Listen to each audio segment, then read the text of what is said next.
Yeah, we'll be starting with the new standard AS19.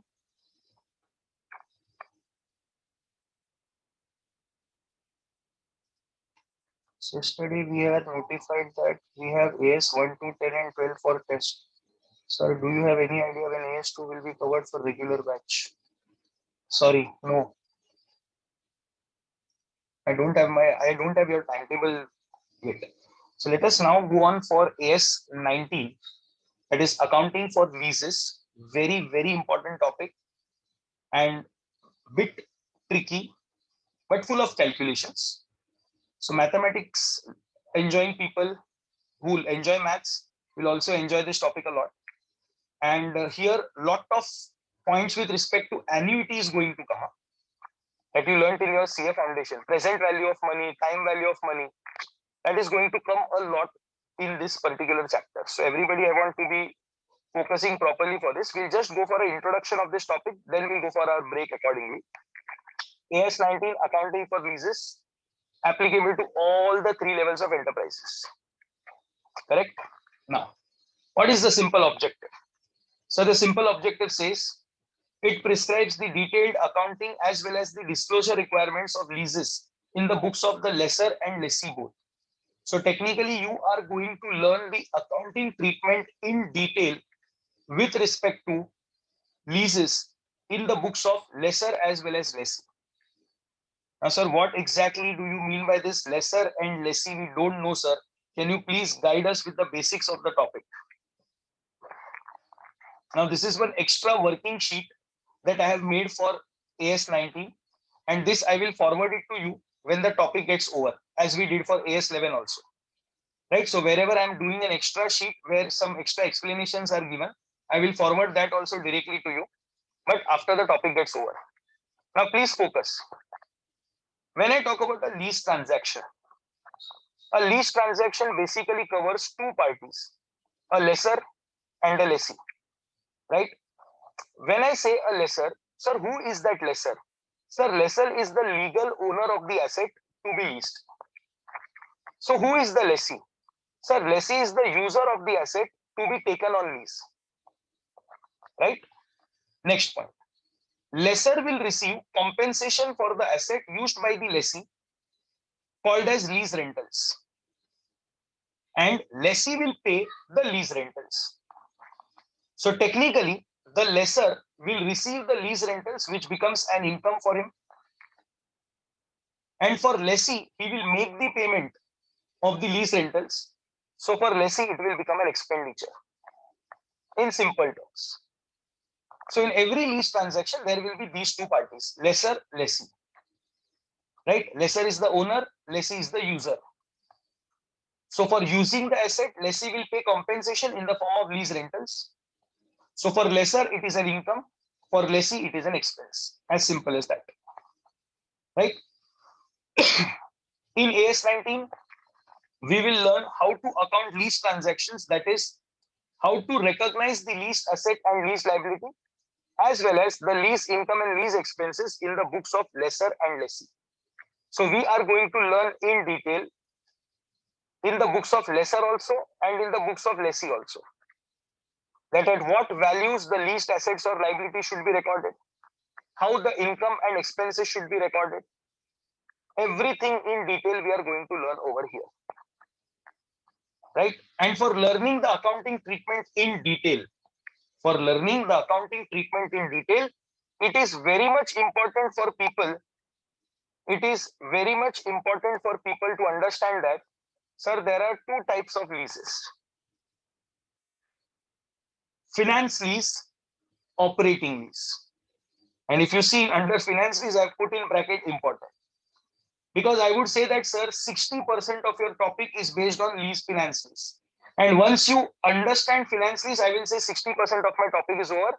5% of the topic is operating lease, and then balance 30% of the topic is something called as sale and lease back, which I think we will not be reaching today if you have to be at par with the morning batch, because generally the morning batch gets bit behind reason of doubts, lots of doubts.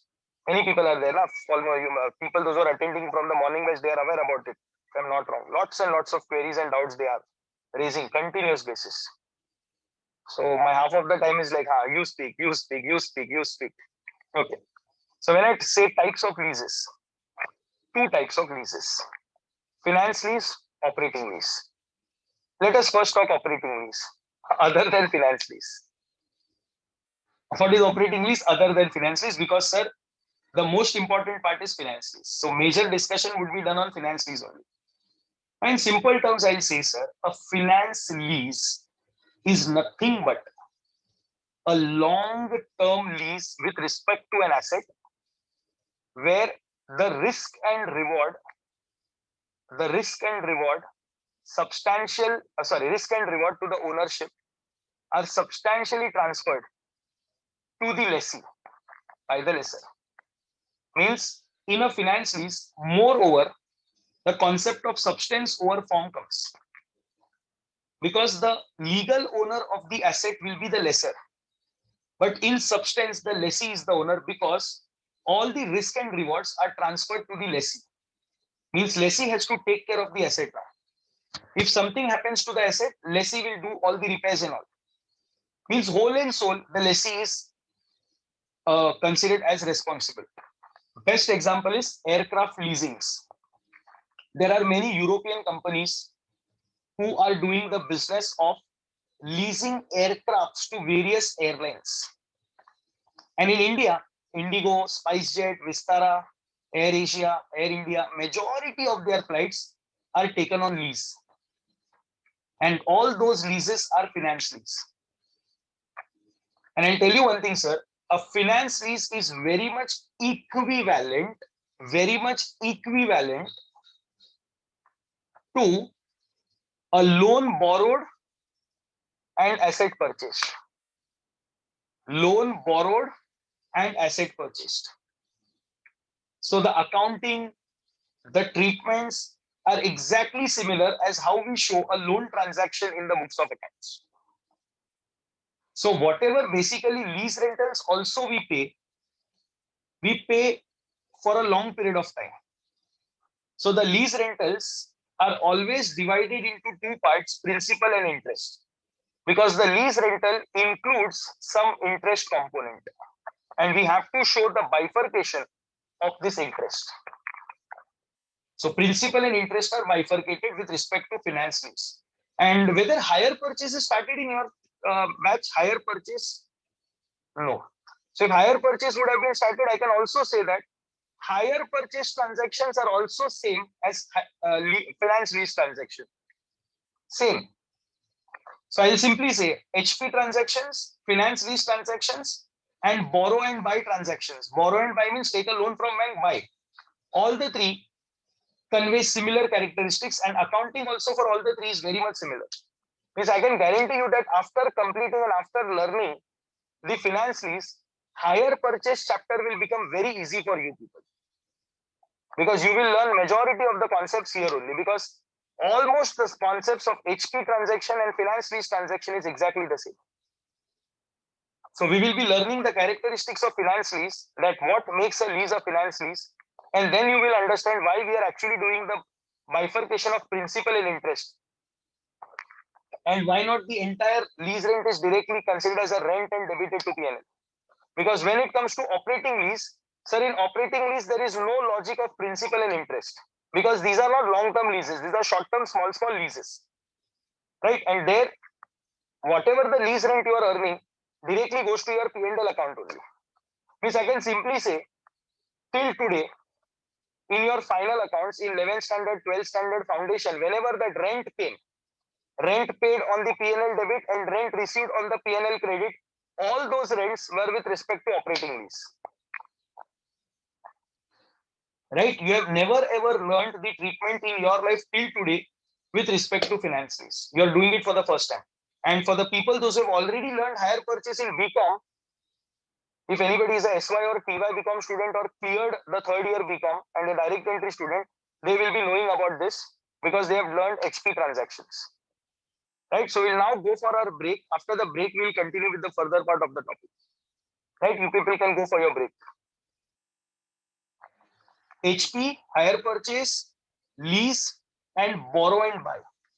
Borrow and buy means taking a loan from bank and buying it, buying an asset. That is called as borrow and buy. So all the three have the same accounting treatment moreover. So we'll go for the break now. Right. So before the break, we just saw that there are two types of leases, operating lease and finance lease. So now let us understand the operating and finance lease in detail. Right. Good evening all once again. Let us start. Now, objective we already discussed.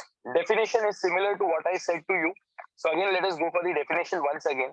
What it says, a lease is an agreement whereby the lessor, who is the owner of the asset, conveys to the lessee, user of the asset, in return of a payment or series of periodic payments, which are called as lease assets. So what he conveys the right to use an asset for an agreed period of time. For what? Sir, for compensation. Compensation in the form of what? Lease rentals. Correct? So this is the basic definition. Now, so the scope, as we already said, it is applicable to all the three levels of enterprises. There are four types of lease agreements which are not covered by AS 19. There are four types of lease agreements which are not covered by the lease AS 19 lease accounting. Means in that case, it's a lease but not covered by AS 19, so it has to be accounted as per the normal standard procedures followed in the market. Right. The first one, which is where it is not applicable, is the lease agreements for exploration of natural resources. Means, say for example, there is a coal mine and government has given you the coal mine on lease for 10 years. Means for 10 years you have the rights to extract coal from that particular area. So such leasing agreements AS 19 is not applicable. Point number one. Second one, lease agreements or licensing agreements with respect to video films or audio songs, manuscripts, transcripts, or patents or copyrights. The lyricist has the right. The lyricist gives the rights to the composer to compose a song. And T-Series or Tips or Sony Music takes the right to release that audio. Now, there's all people, they make remake of older songs. Tony Kakkar, Neha Kakkar, Badshah, these people all, they do the remake of the old songs. Right? So they have to buy the rights from the original composer. Now, for example, these people had made that Sasural Genda Phool remix, right, which was a disaster. Right? And the original right was with A.R. Rahman because he was the composer of it. So A.R. Rahman gave him the rights to make a what we say, the remix, but it was a disaster. So such agreements are also not covered by AS 19. Then lease agreements with respect to open land. Lease agreements to use land. So when a plot of land is given on lease, obviously we enter into a lease agreement, but it is not covered by AS 19. And lastly, agreements for service contracts, agreements that are contract for services, but only services. No assets used for providing services will be transferred to the lessee. Only service will be given. One of the good examples for this we can consider as the BPOs, call centers. So call centers will give you services, but you will not get any part of their assets. They will not transfer you any part of their assets for your enterprise. They will only provide you what the agreement, they will only provide you what the services of BPOs. So basically service contracts. So they are also not covered by AS 19. So these are the four areas where AS 19 is not applicable. Right? So these are the four areas where AS 19 will not be applicable. Right? Scope you can just read once before the exam. You cannot expect any question that what is the scope of AS 19, because we have other such beautiful questions that can be asked from this topic. So they cannot ask you a question based on discuss the scope of AS 19. So just read once before the exam. That would be more than sufficient. Now comes the most important point of the topic, that is how to bifurcate between an operating lease and a finance lease. And sir, you can see on your screens with respect to finance leases, there are some 1, 2, 3, 4, 5 points. right? So technically, if these 5 points are covered in a lease agreement, or these are the features of a lease agreement, then you can say that yes, this is a finance lease. And sir, the accounting of a finance lease is very much different as compared to an operating lease. Because just before the break, we discussed that, sir, for operating lease, we normally record the lease rent paid and lease rent received as an income or expense in the profit and loss account. But when it comes to a finance lease, sir, here, as good as the asset is being, as good as, I did not say actually, as good as an asset is sold for a price plus interest. Right? So let us first try and understand what are the features of a particular finance lease. And sir, you can have this entire 5-pointer as a question in the exam. So they will ask you a theoretical question based on this, like what are the points to be fulfilled to be a finance lease. So you have to write down all the 5-6 points that we are learning now. The first point,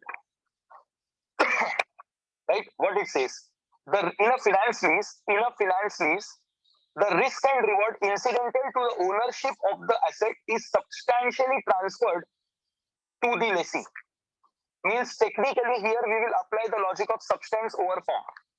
Means in legal form, in legality, the lessor is the owner, but in substance, lessee is the beneficial owner. So technically, by applying the substance over form concept, the asset will be shown not in the balance sheet of the lessor, but in the balance sheet of the lessee. Why? Because the risk and reward incidental to the ownership is transferred to the lessee. So the asset will be coming in the books of the lessee, and for every single repair, maintenance, whatever is to be done with the asset, it will be taken care by the lessee only. Lessor will say, I have given you the asset for 20 years. Now you do whatever with it. After 20 years, I will come. Either I will take by my asset or you can keep the asset with me. But during 20 years, repairs, maintenance, everything, overhauling, everything will be done by you. The lessor will not come and see. Lessor has got nothing to do. He will just check whether you are making the lease rental payments on time or not. That's it. So, point number 1, the following point should be covered to be a finance lease. So, first, this is a very important point, that the risk and reward should be transferred to the lessee. Apart from this, there are 5 more points which has to be fulfilled. Point number 1, the lease term. The lease term substantially covers the life of the asset. The lease term substantially covers the life of the asset. Means, sir, for example, we have an asset with a life of 10 years. We have an asset with a life of 10 years and it is leased to a party for 8 years.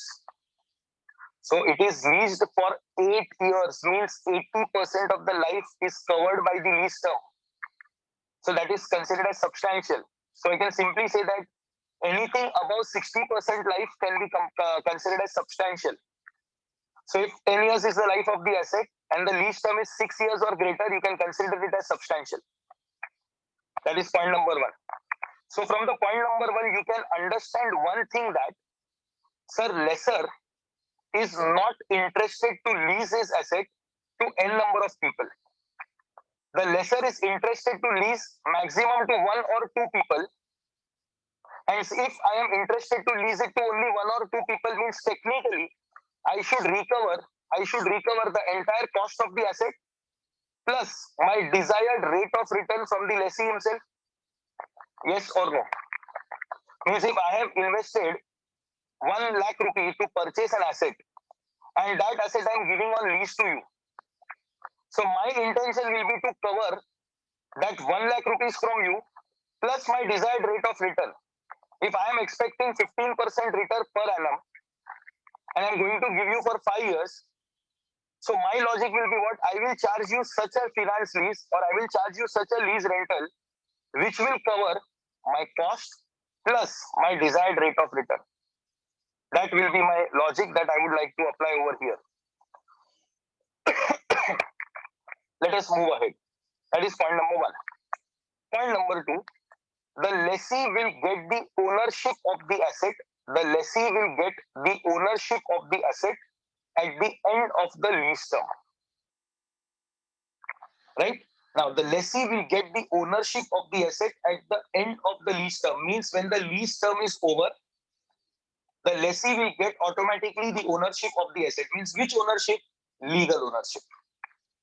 And if this point is there in your lease, sir, your finance lease is equal to your hire purchase transaction. This point makes finance lease and hire purchase transaction one in the same. Which point? That at the end of the lease term, means after 8 years, 10 years, whenever the lease term is over, the lessee will automatically get the ownership of the asset. Because technically the lessor, by the end of the period, might have already recovered the entire cost of the asset plus desired rate of return. So technically now we'll say you keep the asset with you. I don't want it because anyhow the life of the asset is over. And since you are using it for so many years, you continue to use it. So this point will be mentioned in the agreement. Now somebody is asking me, sir, who will charge the depreciation? In whose balance sheet the asset will go? Sir, asset will go in the lessee's balance sheet. So it is lessee who will charge the depreciation. From lessor's balance sheet, it will be removed and it will be going to the lessee's balance sheet. You will see when I will show you the accounting treatment. You will see this point. Right? Point number 3. Now, point number 3 and point number 2 both cannot come together. Either it can point number 2 can come or point number 3. So what is point number 2 saying? The lessee will get the ownership. The lessee will get the ownership of the asset at the end of the term. Correct? Now, point number 3 says that the lessee at the end of the period has an option to buy the asset at a price lower than its expected fair value on the date on which the option will be exercised. So, sir, in point number 2, at the end of term, you automatically get the ownership. But if you see the point number 3, it is written that you will get the ownership if you are paying a X amount at the end of the lease term, which would be obviously less than the fair value of the asset. So means at the end of the term, you have to pay something to get the ownership. Sir, but if I don't want to pay, fine, the lessor will take back the asset. So the lessor can also take back the asset at the end of the term if you are not willing to take the ownership. So what will lessor do of that asset? Sir, that is choice of the lessor now. Means if the asset is completely worn out, he can scrap that asset. Or if still life is pending in that asset, basic repairs if you do, then people might take it on lease, then he can give it to lease to some other people also. But that depends whether for how much period of time he can give. So at that time, it would be decided whether it is a finance lease or operating lease with respect to that person. Right? Point number 4. The asset is of a specialized nature and can be used by the lessee without any major modifications. Means technically, sir, I'll tell you one thing. When there is a finance lease now, the lessee will give his specification of the assets and lessor will make a specific asset which can be used only by the lessee. So here you can understand that lessor is not interested to give the asset to 10 people. He says that I will give to one person. Whatever you want, I will do the modification, I will give it to you. You use it for 10, 15 years. I will recover my entire cost and my desired rate of return from you. Don't worry. Right? We take an example of a flight. Have you seen Boeing 747? Boeing 747 is a double-decker airline. Double-decker means ground floor, first floor. And generally in Boeing 747s, the first floor is always business class. Right? And first floor is economy. Sorry, ground floor is economy. So you can go to Boeing because Boeing also gives flights on lease. So you can say Boeing, I don't want first floor as what we say, first class or business class. I want the entire flight to be economy class. They will do it for you. But then the asset is obviously taken on what? A finance lease. Sir, in India nowadays this is starting, but in US, many people don't buy a car. They lease a car. I don't know whether you people are aware about this or not. Steve Jobs always drove a car without a number plate. Steve Jobs' car never had a number plate. Because in US, there is a rule that if you are taking a car on lease, for first 6 months, you can drive the car without the number plate. So Steve Jobs with his leasing company, every 6 months used to change the car. So every 6 months used to change the car and technically no number plate. So he never drove a car with a number plate. And these leasing are now coming in India. I don't know whether you are aware or not. Mahindra has started giving cars on lease. Hyundai has started giving cars on lease. Subscriptions, they are saying you can take subscription of our cars. 3 years subscription, 5 years subscription. And the cost is better. Means it is better to take a car on lease because there are 2-3 major reasons. Point number one, you need not pay the registration charges and road taxes.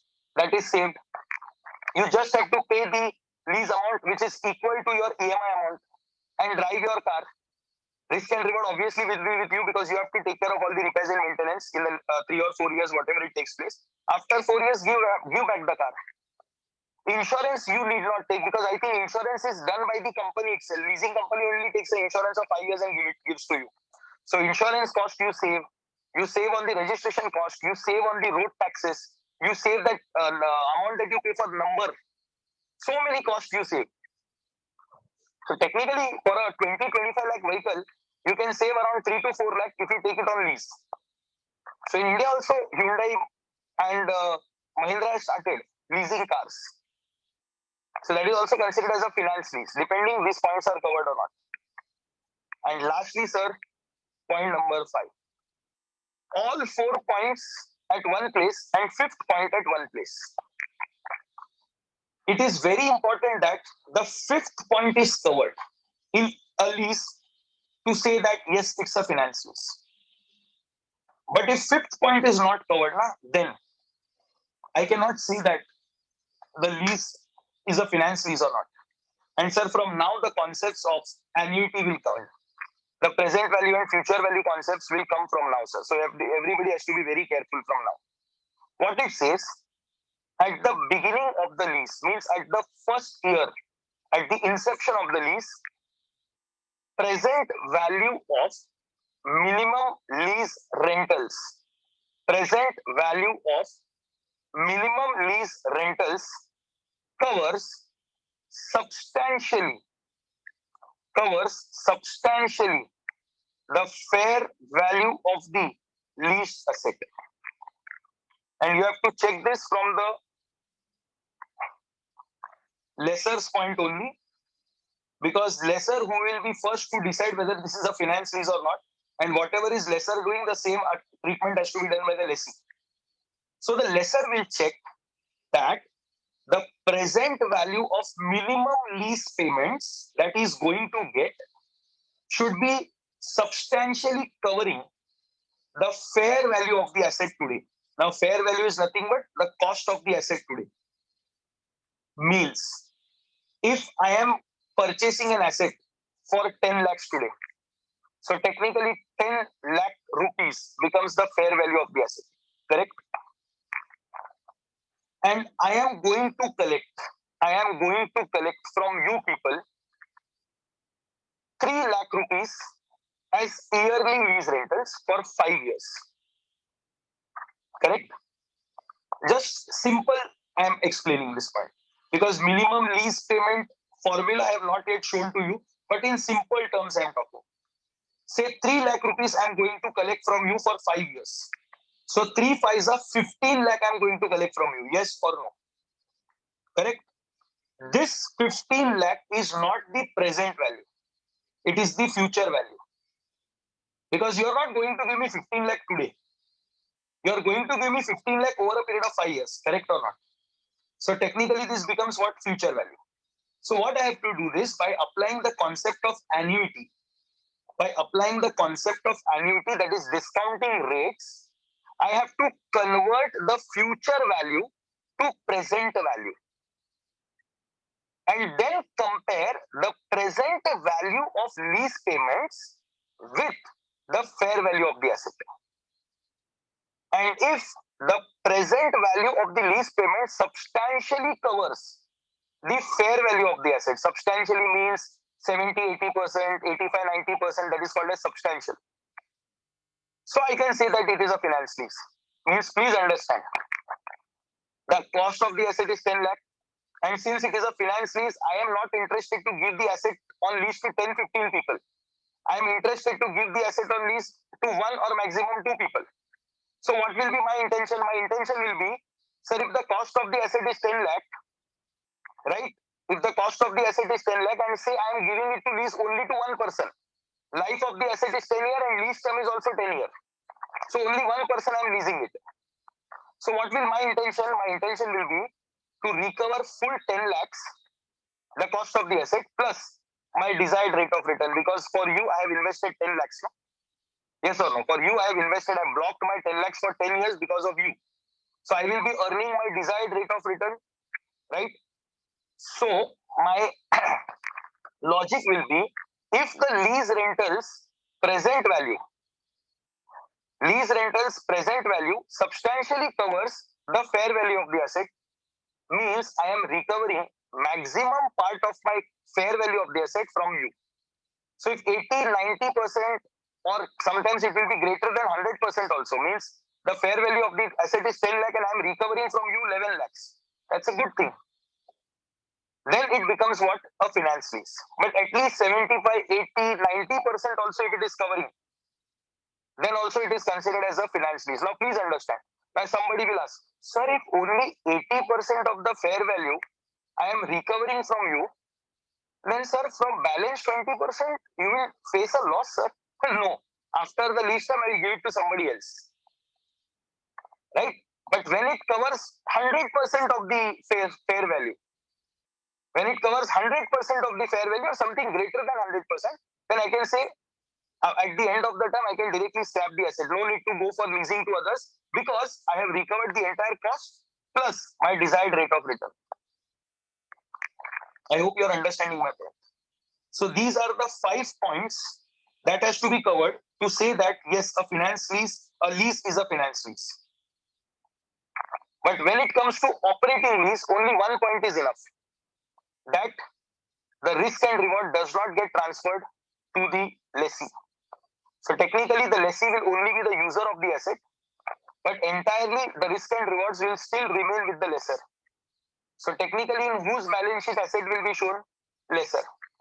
I'll give you an example. In Mumbai, I have 2 commercial shops, which we lease it for every 3 years. 3 years we lease it, right? So the lessee will use the premises for 3 years, right? And if there is any repairing to be done, it is taken care by me because it is my property. Risk and reward is not transferred, so I have to take care of it. I hope you are getting my point. So that is purely an operating lease. But if I give him for 25 years, maximum cost of the asset I'm recovering from him only in the form of lease rentals, right? And I have transferred all the risk and reward also to him. That you only take care of the property. After 25 years, I'll either take it back from you or we will give you an option that at the end of 25 years, you keep the asset by giving some amount to me. That becomes a finance lease. Right? So giving on rent is not always operating lease. Giving on rent is operating or finance lease. You have to derive with the conditions which are satisfied. So if the conditions with respect to finance lease are satisfied, then it becomes a finance lease. Or else it will become what? An operating lease. So I can simply say a lease which is not a finance lease is an operating lease. As simple as that. Now you will understand this in detail when we start with the accounting treatment of the finance lease first. So we will first start the accounting treatment of finance lease. And once we complete the accounting treatment of the finance lease, then we will start with the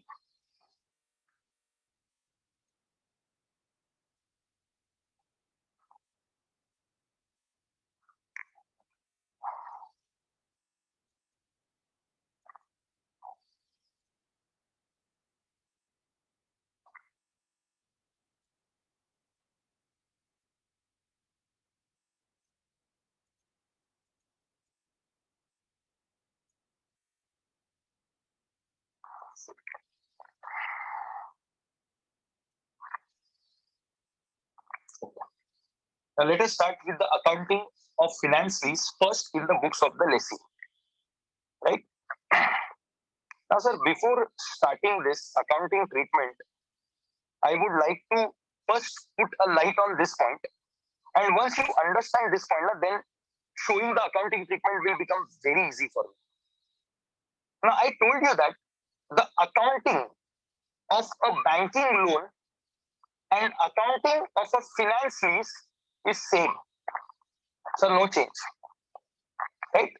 But understanding a banking loan transaction is much easier than understanding a finance lease. So please understand the banking part first, then quickly you will understand the in the books of lessee. So please understand this.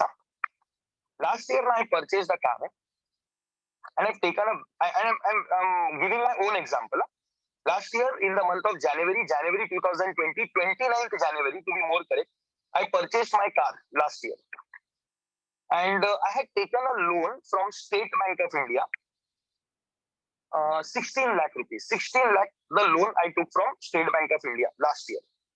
So SBI loan 16 lakhs at the rate of 9.15% for 5 years.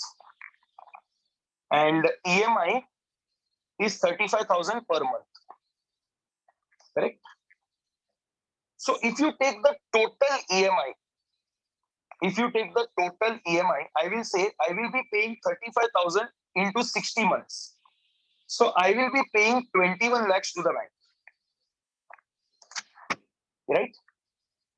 I took a loan of 16 lakh, but I am going to pay 21 lakhs to the bank. Sir, 5 lakh extra? Sir, why are you paying 5 lakh extra? You took a loan of 16, so only 16 you should repay. Na? Why are you repaying 21 lakh? Puket mein aayega? Will it be for free? Who will pay the interest? Who will pay the interest? Sir, I have taken a loan, so I will pay the interest. Na? So please understand this point. It is very simple. Sir, 16 lakh is the principal value and 21 lakh is principal plus interest. Correct? Correct? I want just a simple answer from you.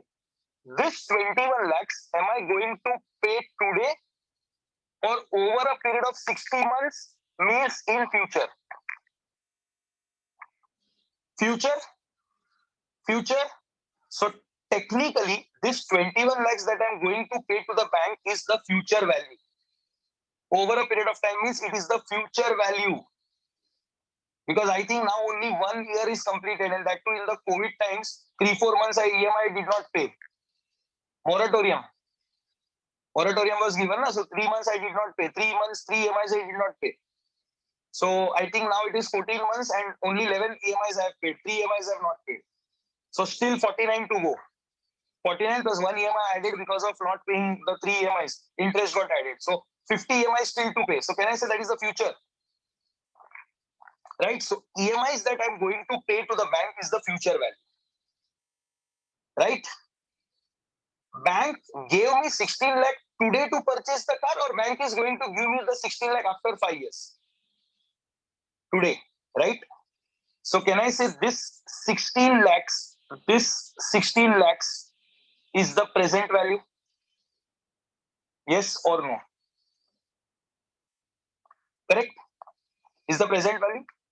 Now you tell me, I should record the loan as a liability in my books at 16 lakh or 21 lakh? 16 or 21? You can show like this. 16 or 21? 16 or 21? 21 or 16? 16? Somebody says 21. Somebody says 21. 21. Majority of them saying 21. Now the people saying 21, I think your basic accounting concepts are completely lost, or you are jumped CA foundation. Sir, it is technically 16 lakhs that I'm going to show in my books as a liability. Sir, always remember, this future value comprises of 2 things: principal and interest. The principal part is going to the balance sheet liability side, and interest part goes to the PL account. So technically in my balance sheet, 16 lakhs gets recorded as a liability. And whenever I pay an EMI, I said that my EMI, is 35,000. This will have two parts, principal part and interest part. So the principal will be adjusted in the balance sheet liability and the interest will go to P&L account. So technically in our balance sheet, we will always record the present value, not the future value, because future value is nothing but present value plus interest. Right? So you cannot record the interest component also in the balance sheet liability side. Trust me. You just have to record the principal portion.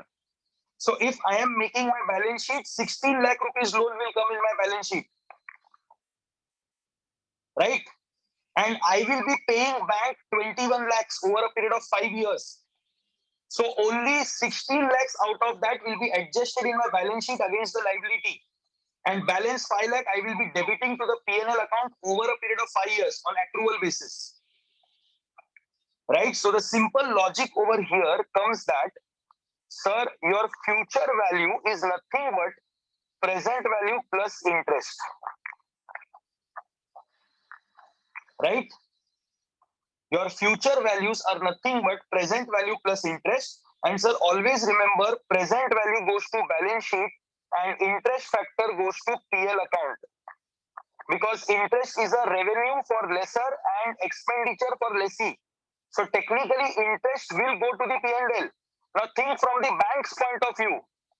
Bank will say that 16 lakh I will adjust against loan receivable, and 5 lakh for bank it is a revenue. And what will I say? For me, 16 lakh is the loan paid and 5 lakh is the interest paid. So I will adjust from my balance sheet 16 lakhs when I have repaid, and 5 lakh rupees will go to my P&L account. Right?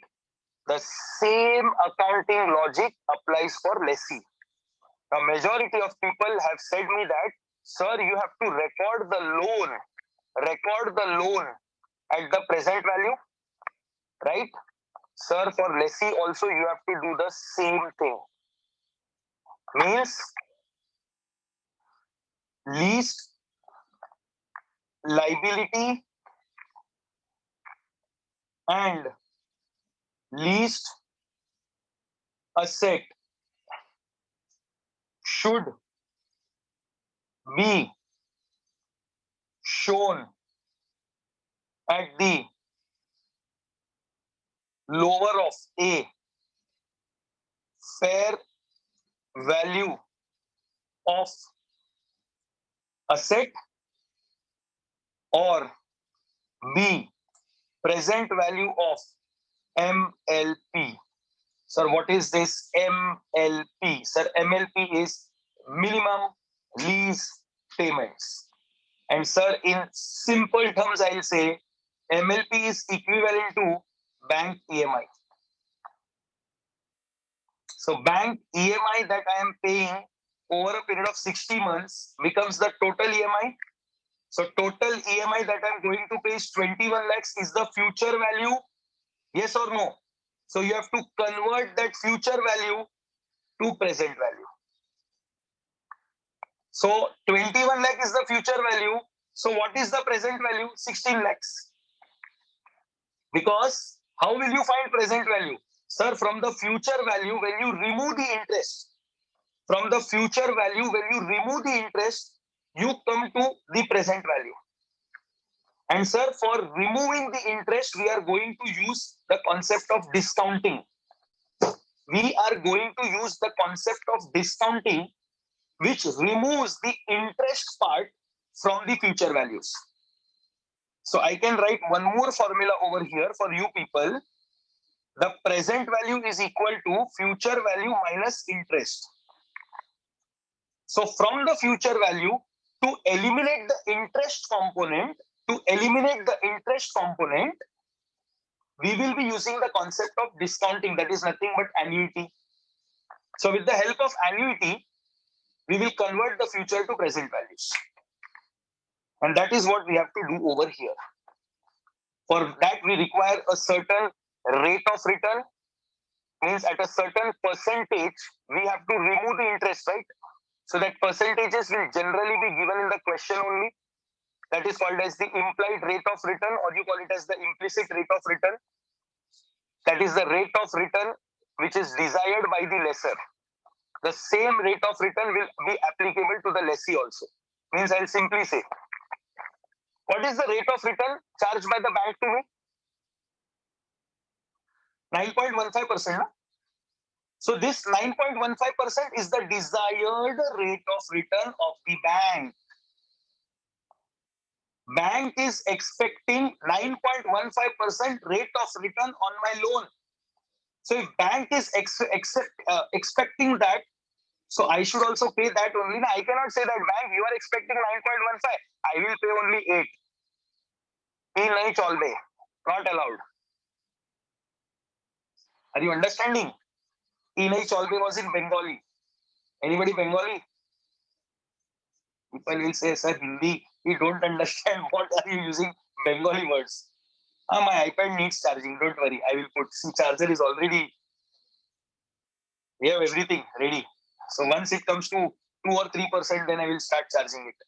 Today 11 hours lecture, so in one full charge, iPad doesn't work. It works for 6 hours in one full charge.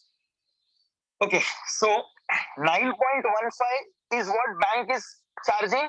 So this 9.15 is the implied rate of return of the bank, which is called as IRR. So at this rate, they will charge interest to me, and on this rate, I will convert the future value into present value. Because technically from my pocket, 15%, 9.15% interest will go, right? So in all my future values, interest is added at the rate of 9.15%. So removal of the interest will also be at what percent? 9.15 only.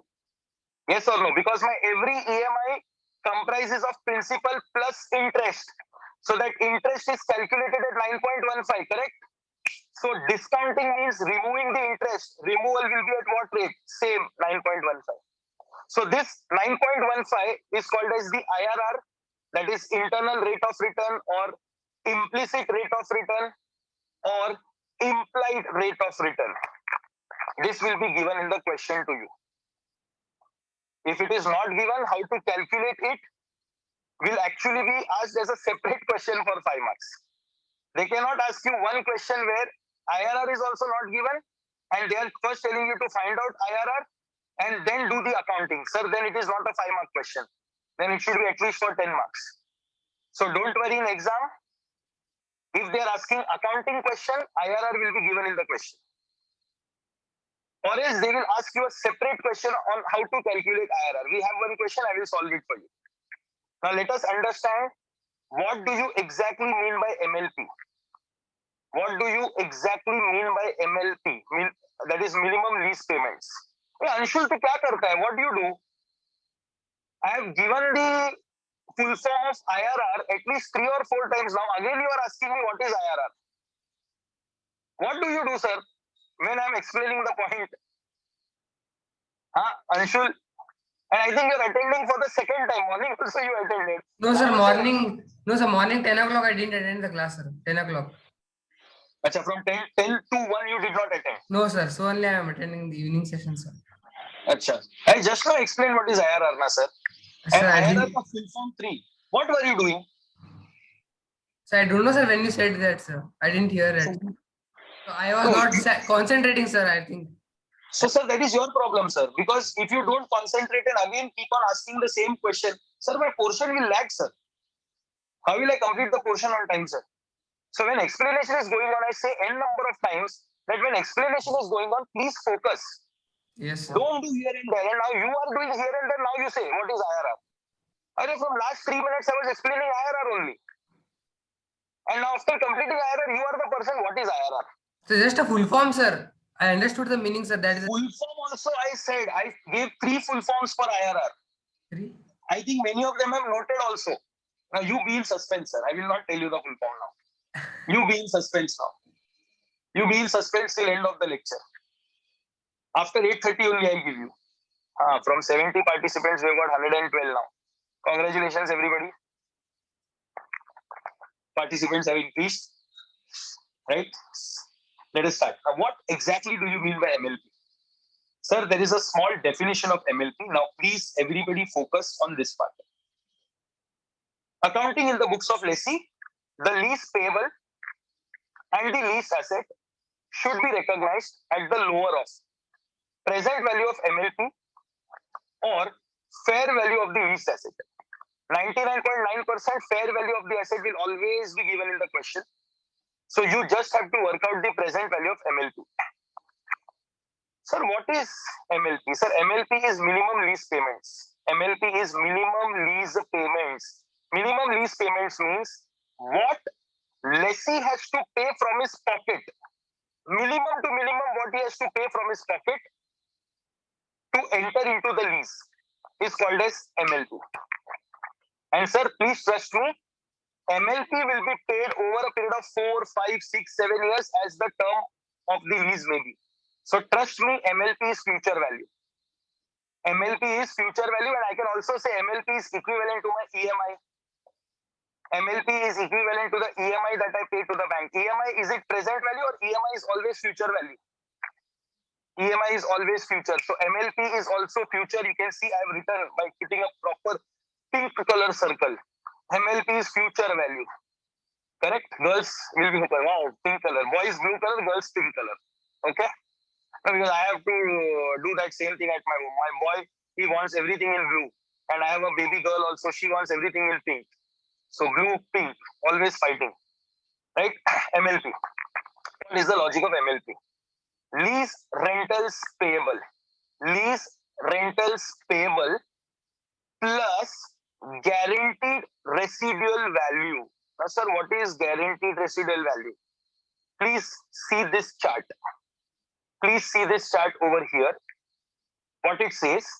So residual value is nothing but the scrap value, very much similar to scrap value. Right? Now, the lessor is expecting that the residual value of my asset should be 300 rupees.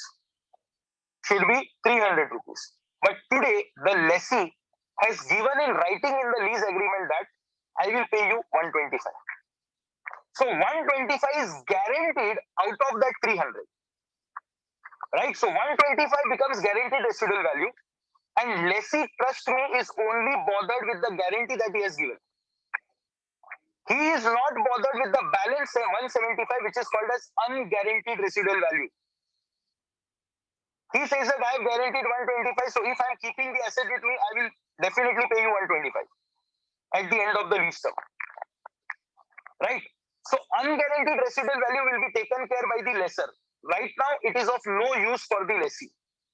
So lease rentals payable plus guaranteed residual value minus contingent rent.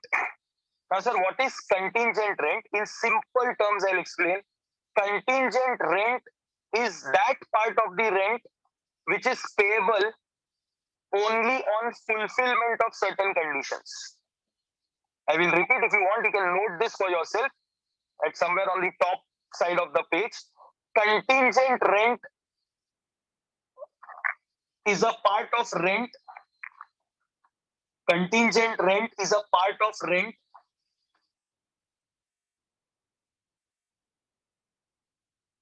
which is based on fulfillment of certain conditions. Which is based on fulfillment of certain conditions.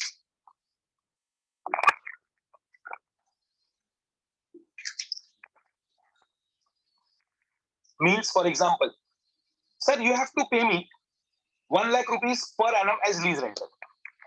But there is also one contingent rent clause. That is, if your production increases beyond 1 lakh units per annum, then you have to pay me for each unit 5 rupees extra rent. So if my production is 90,000, contingent rent will not come. But if my production becomes 1 lakh 5,000, so on that extra 5,000 units, 5 rupees I have to pay as contingent rent. So generally contingent rent may or may not come. That is the only reason why it is never considered in the calculation of MLP, because it is not the minimum payment that you have to make, because it may or may not come. So it is always subtracted. It is subtracted when it is included in the lease rent payable.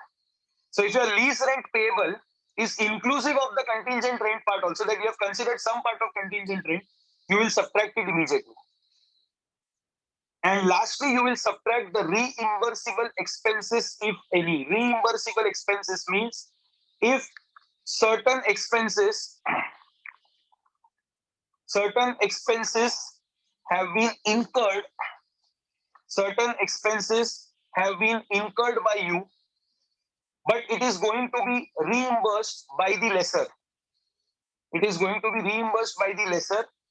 So in that case, you are going to get a reimbursement. So how it can be your expenditure? So some people, what they do, any expense that they incur for the asset, they consider in the lease rentals payable.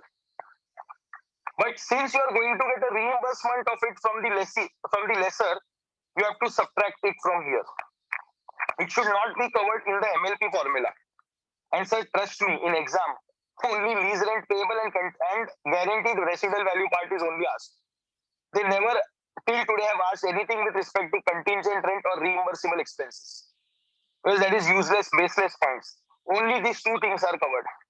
Lease rentals payable plus guaranteed residual value is your MLP, and sir, MLP is always the future value. So what you have to do, the MLP will be converted to present value using the IRR of the lessor as the discounting rate. So as I just told you around 10-15 minutes back, that we will always consider the IRR of the lessor, the implied rate of return of the lessor, for discounting. And sir, what do you mean by discounting? So discounting is a technique used to convert the future value to the present value. Means with the help of discounting, we will eliminate the interest factor which is added up in the future value. So when the interest is removed from the future value, it is now called as what? Present value. So this MLP is always the future value, because lease rentals you are not going to pay today. You are going to pay it after 1, 2, 3, 4, 5 years.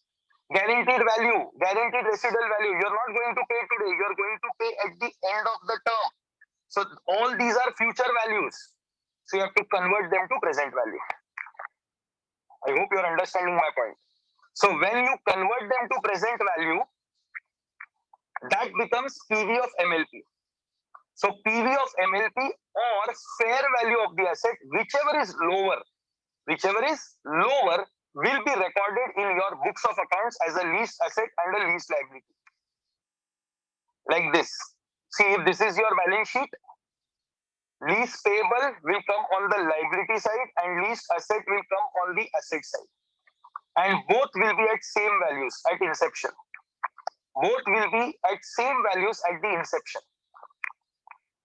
Means if I am recording the lease payable at 5 lakh, lease asset will also come at 5 lakh, because journal entry is passed for both of them. Leased asset account debit to lease liability.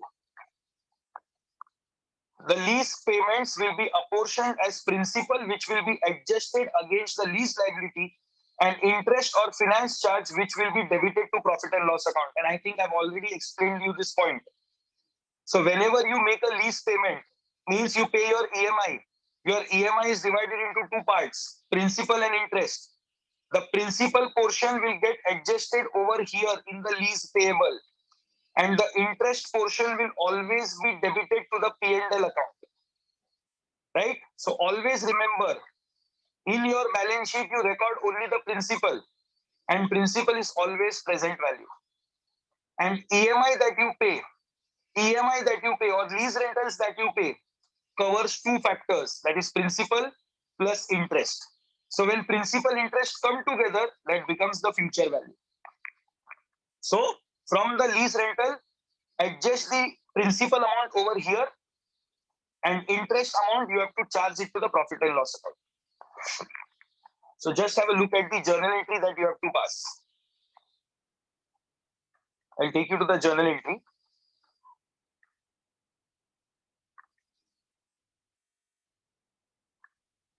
The first entry, that is leased asset and liability recorded. So what entry shall we pass? Sir, we will be passing the entry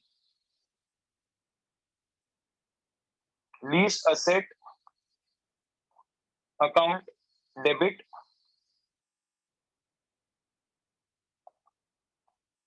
to lease payable account, right? And second entry will be for lease rentals paid. Now, sir, when you make the payment of lease rentals, here you have to show the bifurcation between principal and interest. So your entry will be, the liability account will be debited. So lease liability, or I'll use the word lease payable.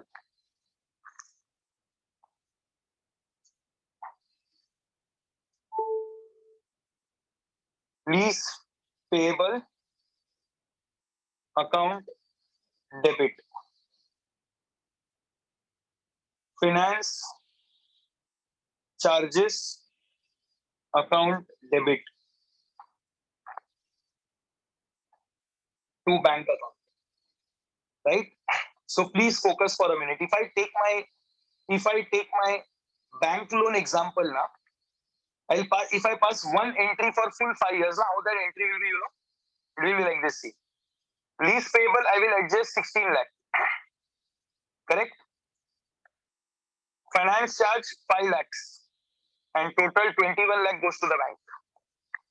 So this has to be done on monthly or yearly basis. So I've shown you total. So this is how you actually pass the entry. The principal portion gets adjusted against the lease liability that you have shown on the liability side.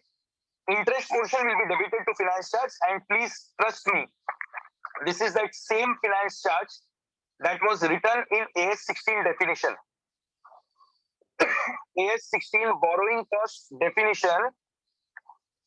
See here, finance charge, it will come, wait for a minute, yes.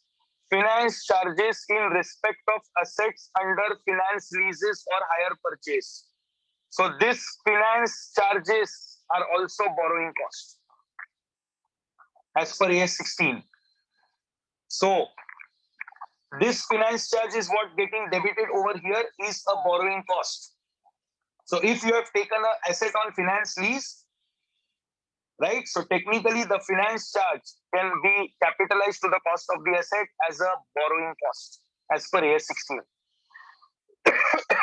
So this is the basic accounting in the books of the lessee. And maximum questions are asked to you on the base that they will ask you what is the lease liability and lease asset to be shown in the books of the lessee.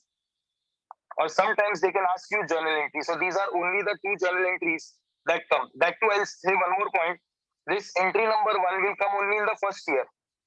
And entry number 2 will come at the end of all the years for which the lease term is.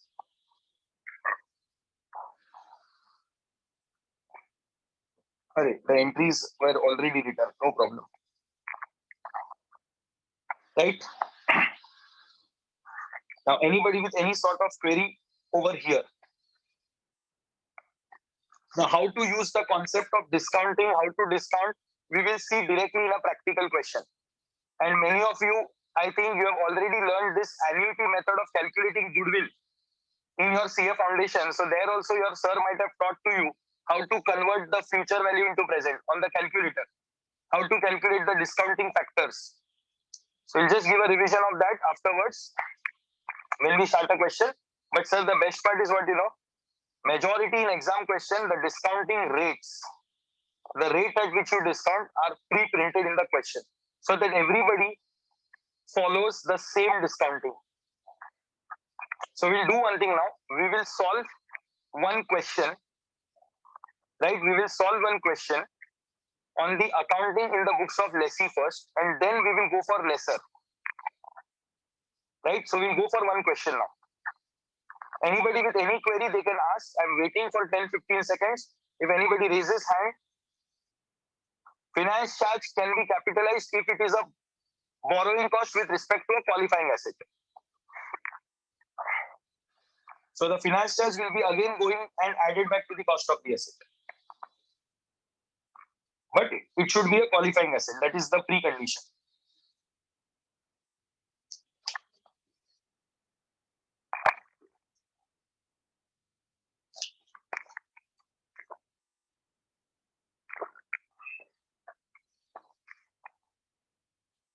Nobody is asking any query, so I think we should go for the.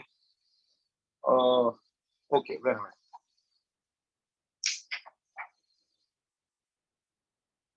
Yes, Niyati. So if we are capitalizing that finance charge, then in balance sheet, will it be shown including that final cost or no? So capitalize अगर हम कर रहे, if we are doing the capitalizing, then obviously it will be added to the cost of the asset. Provided Or it is we a will qualifying. Exactly. Yes, sir. But sir, in this example, if it is not a qualifying asset, the cost of that loan will be shown separately along with the means interest will be shown separately, right? Interest will go to P&L. P&L and this will go to this. Got it. Right. Interest charges, finance charges will be debited to PL account. Yes, sir. Right. Yes, sir.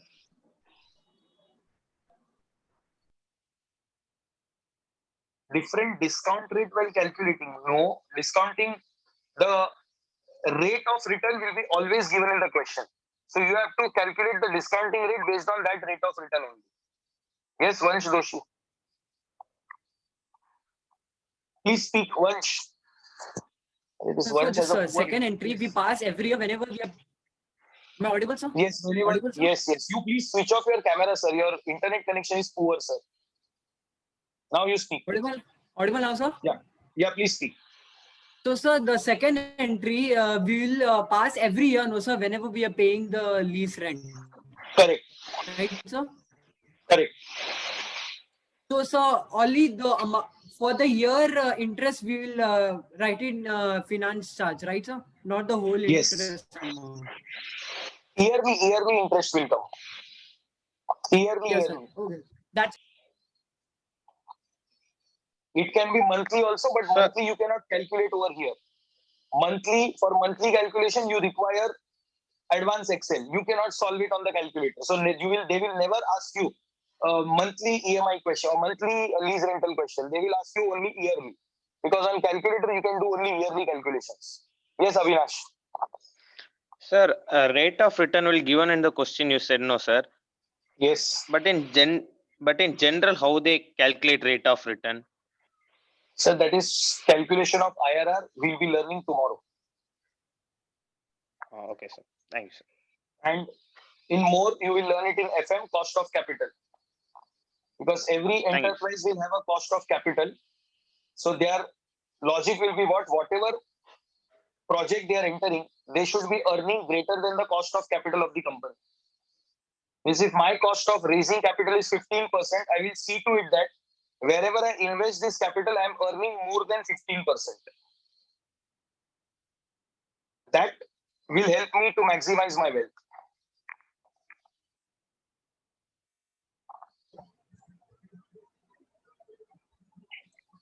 Hello, sir. Yes.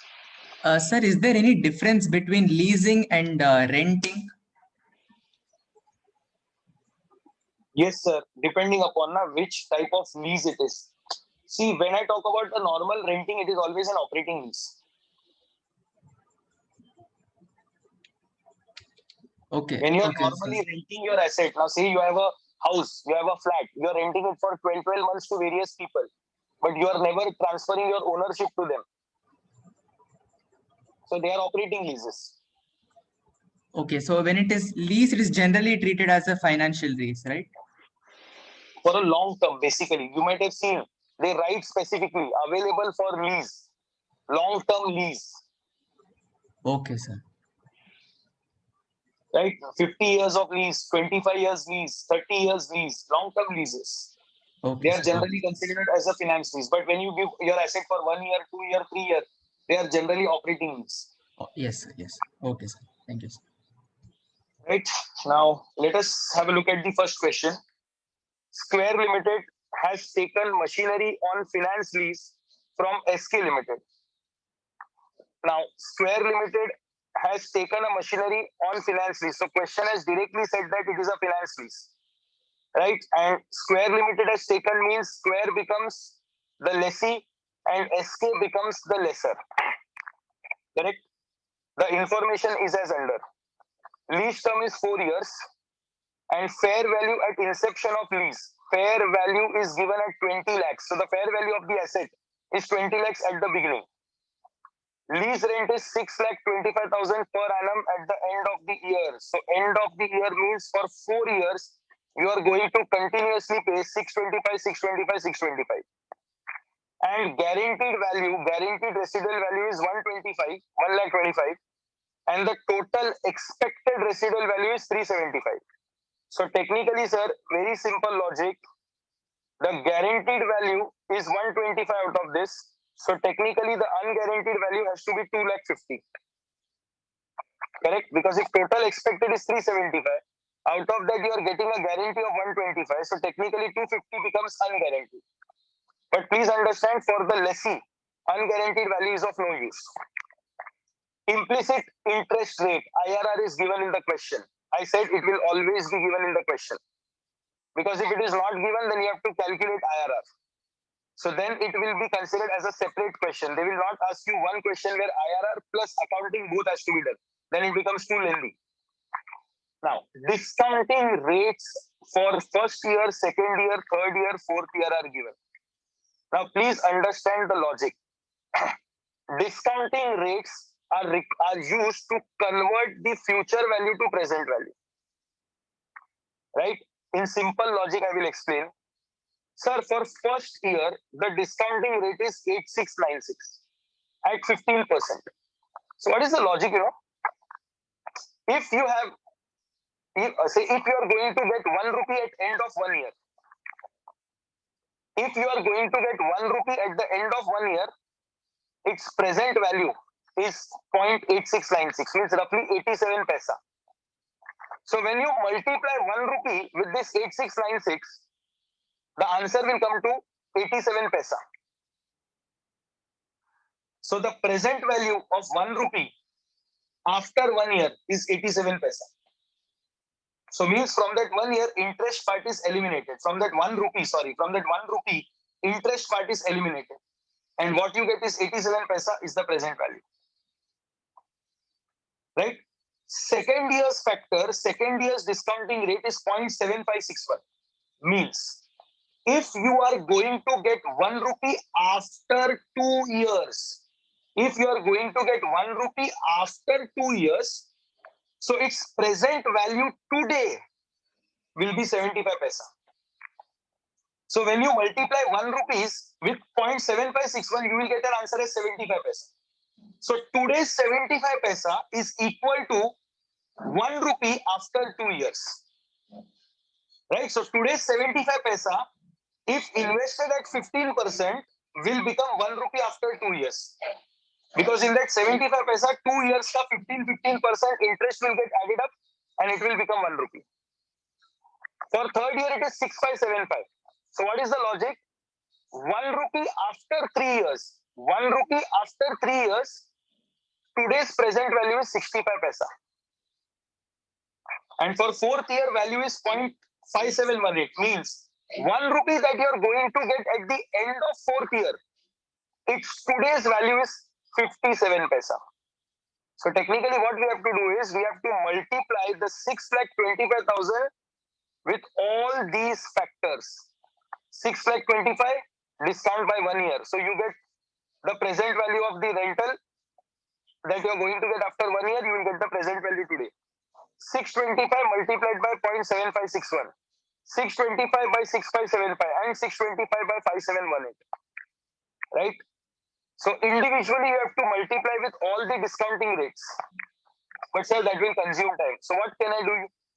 Can I say 6,25,000 is common for all the 4 years? So sir, just add up all these 4. That becomes the cumulative factor. Add up all the 4, that becomes cumulative factor, and total you multiply with 6,25,000. You will get the same answer. So in exam, don't waste your time by multiplying by individual factors. Since 6,25,000 is common, you can add up all the factors together, all the discounting rates together, and directly multiply by 625. You will get the same answer, right? Then your guaranteed residual value is 1,25,000. Can I say this 1,25,000 you're going to get at the end of fourth year, right? Or since you're a lessee, you're going to pay at the end of fourth year, correct? So you will multiply this 1,25,000 directly with the fourth year's factor, because this is the amount payable at the end of fourth year. So you want the present value today, right? So present value of 1 rupee at the end of fourth year will be 57 paisa. So you have to multiply 1,25,000 with 57 paisa. So you will get the present value today of the amount payable at the end of fourth year. Calculate the value of lease liability as per AS 19. Sir, who shows the lease liability? Sir, it is the lessee who shows the lease liability. So this question has to be solved by keeping lessee in mind. And we have already taught you the accounting treatment that in the books of lessee, the liability is recorded at the lower of fair value of the asset or present value of MLP. Fair value of the asset is given as 6,25,000, right? And sir, MLP is also given in the question. Just we have to convert into present value. Sir, what is MLP? Sir, total rent 6,25,000 into 4 plus 1,25,000 guaranteed value. MLP is 26,25,000. But this 26,25 is MLP, the future value. So with the help of this discounting rates, we will convert this into present value. I hope you are getting my point. We have to convert this MLP into present value. And that is what we have to do in the question. So we will solve this question together. Only one point I will copy paste the theory.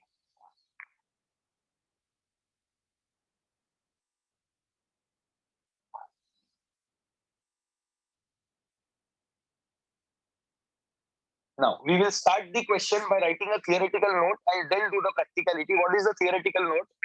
First, in the books of S Square Limited, the lessee. The theoretical note. As per AS 19, the lease liability and lease asset will be recognized in the books of the lessee at the lower of fair value of the leased asset at the time beginning of the lease or present value of MLP. First, write this note and then we will start with our calculations. So please complete the note.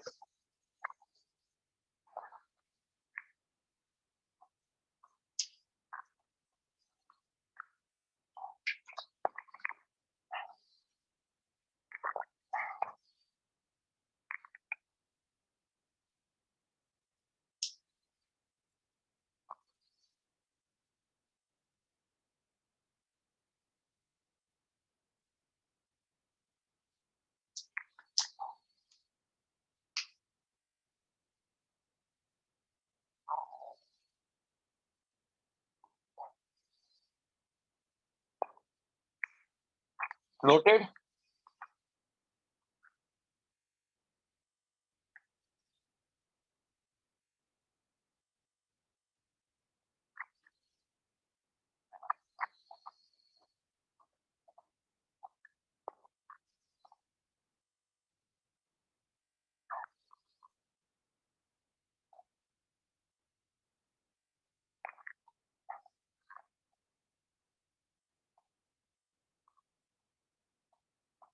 So let us start with the question now. First, fair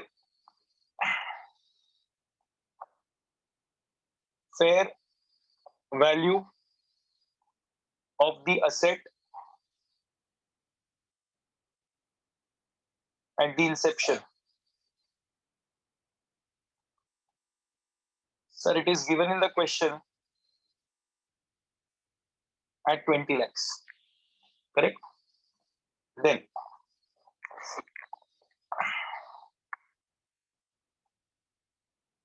PV of MLP is nothing but, sir, what is the formula of MLP? Sir, formula of MLP is lease rentals plus guaranteed residual value, because that contingent rent or the reimbursable expense, they generally are never given in the question. So my formula is very simple.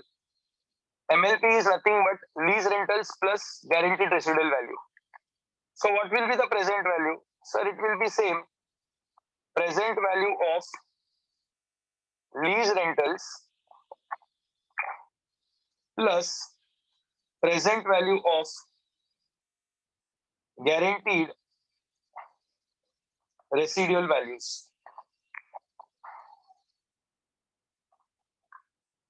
Further, sir, 6,25,000 is the yearly lease rental, and rather than multiplying it by each and every discounting factor for 4 times, means you have to multiply 4 times.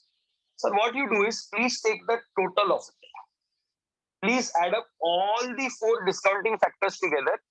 Somebody has given me an answer 2.855. So adding all the factors together and then multiplying 625 will also give you the same present value. Means here we are calculating the total present value of all 4 years together when we multiply with the discounting rate cumulative, right? But please don't multiply the cumulative factor for guaranteed value, because guaranteed value is payable at the end of 4th year. So we will be applying the discounting rate of the 4th year.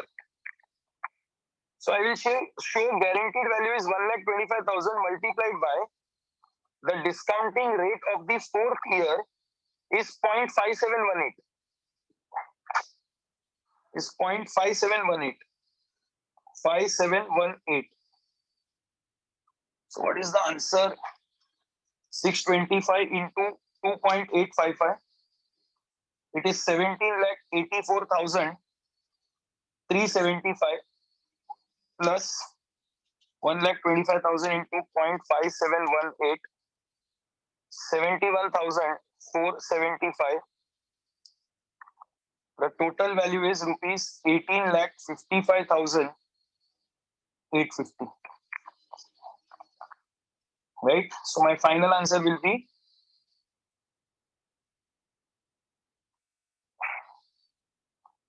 since PV of MLP is less than fair value of asset, comma, the lease liability will be recognized at rupees 18,55,850.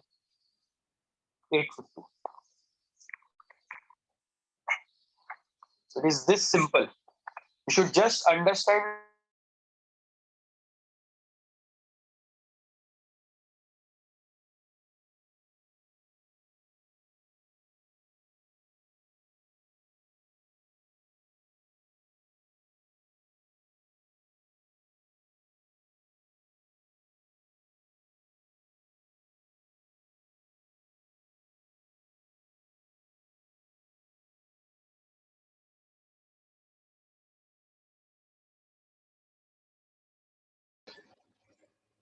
yes. 1 minute, a screen will start.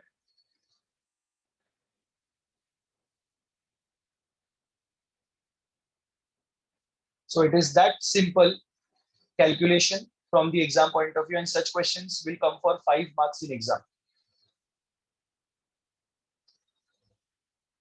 1 minute, the screen will start.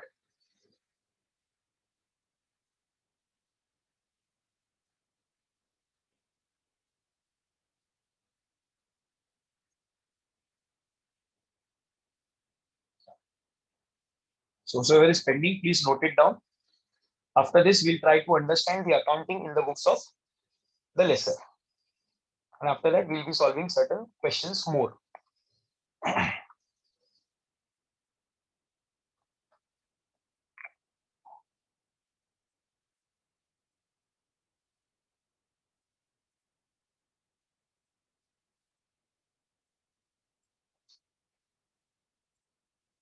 Completed?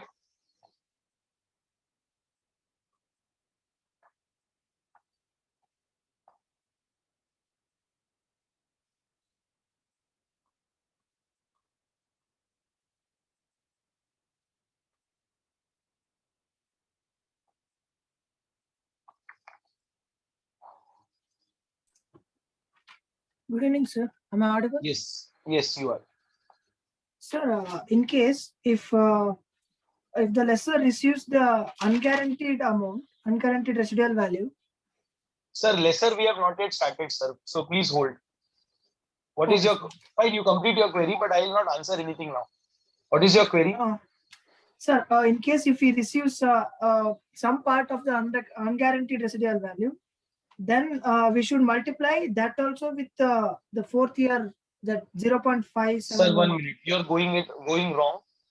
Lessee will never consider the unguaranteed value Okay, sir. because lessee has got nothing to do with the unguaranteed part.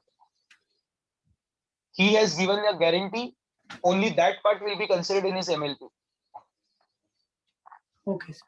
right? So lessee has got nothing to do with the unguaranteed value. Lesser's calculation, unguaranteed value now we will consider when we start with the lesser's calculation, Okay, right? sir. Thank you.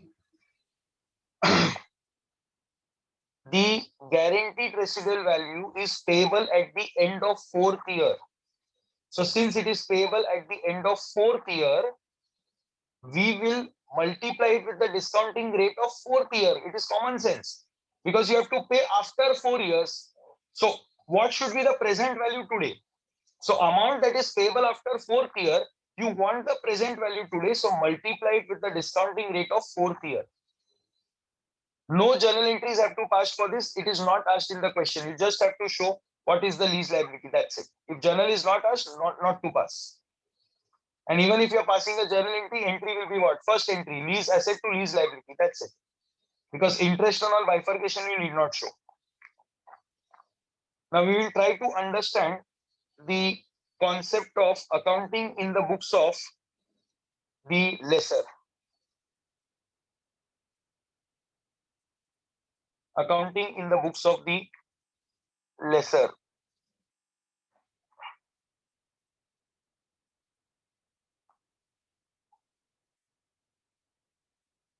For finance lease. Now, sir, you have already given me an answer that the lease should be recorded at the present value only. So I will stick to that only. Now say this is the balance sheet asset side of the lessor. On the balance sheet asset side, we will be recording the lease receivable. And at what value? Sir, at net investment in lease. Sir, what is net investment in lease?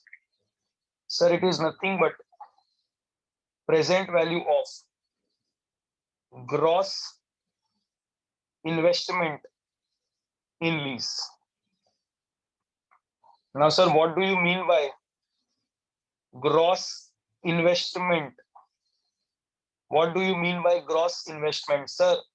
Gross investment is nothing but what maximum a lessor can earn from the lease over the period of time. That is, if there is a lease of 5 years, so over a period of 5 years, what is the maximum that I will earn? What is the maximum that I will earn from the lease is called as gross investment. And sir, the formula is exactly same of the lessee.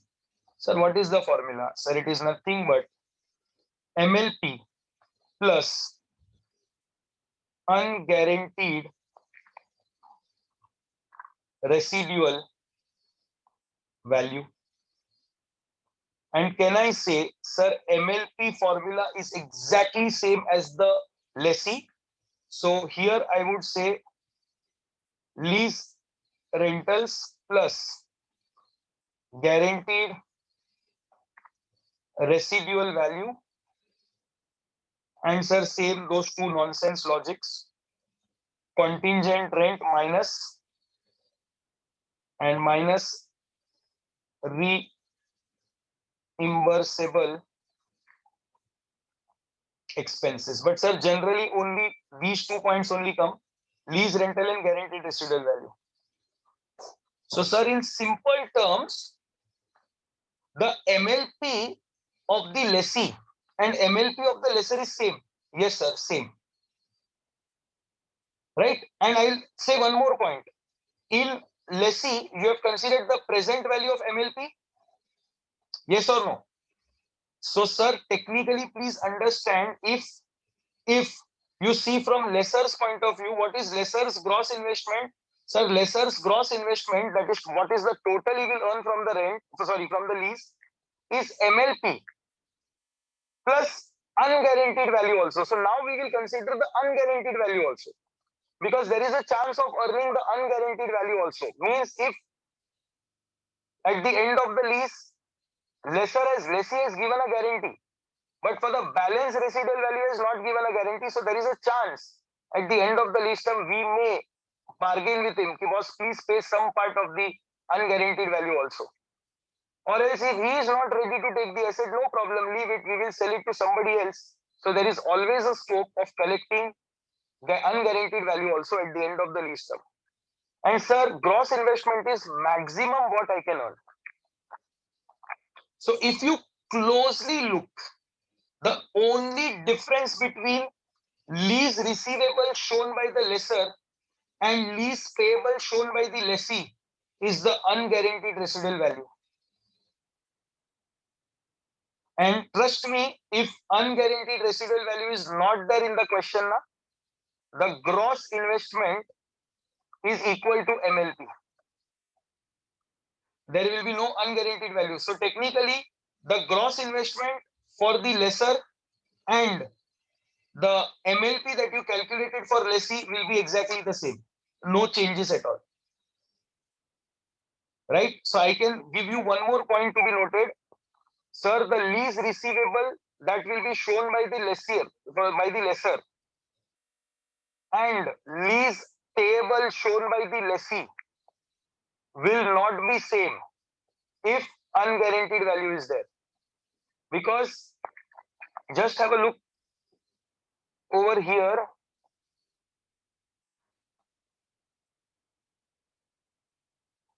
In the books of the lessee, we have considered PV of MLP, and in MLP we consider only lease rental plus guaranteed value. We don't consider unguaranteed value. But when it comes to the lessor, we will also consider the unguaranteed value. We will also consider the unguaranteed value when it comes to the lessor. So technically, if unguaranteed value is available, the lease receivable and the lease receivable shown by lessor and lease payable shown by the lessee cannot be same. And the major difference will be unguaranteed value. Now, sir, what is this gross investment? Sir, gross investment is the future value. Right? Because how future value? Because sir, MLP I'm going to get in the future, and unguaranteed also I'm going to get in the future. So technically, gross investment is future value. So convert it to present value. So PV of gross investment is also called as net investment. So you call it as PV of gross investment, or you call it as net investment. And technically in our books of accounts, lease receivable will be shown at the present value of gross investment, which you also call it as net investment. So how to calculate the present value? So it is simple. Present value of MLP plus present value of URV, because unguaranteed value is called as URV. So whatever is the formula of future value, the same will be the formula for present value also. Just convert them to the present value. Correct? One last formula.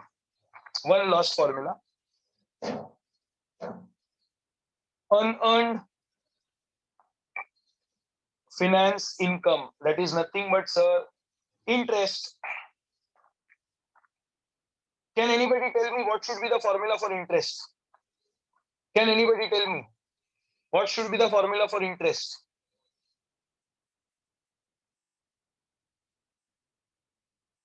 GI minus NI. Superb. Gross investment, future value, minus net investment, present value. So difference of future value and present value is interest, right? So you have given me the correct answer. Gross investment minus net investment, or net investment can also be called as PV of gross investment.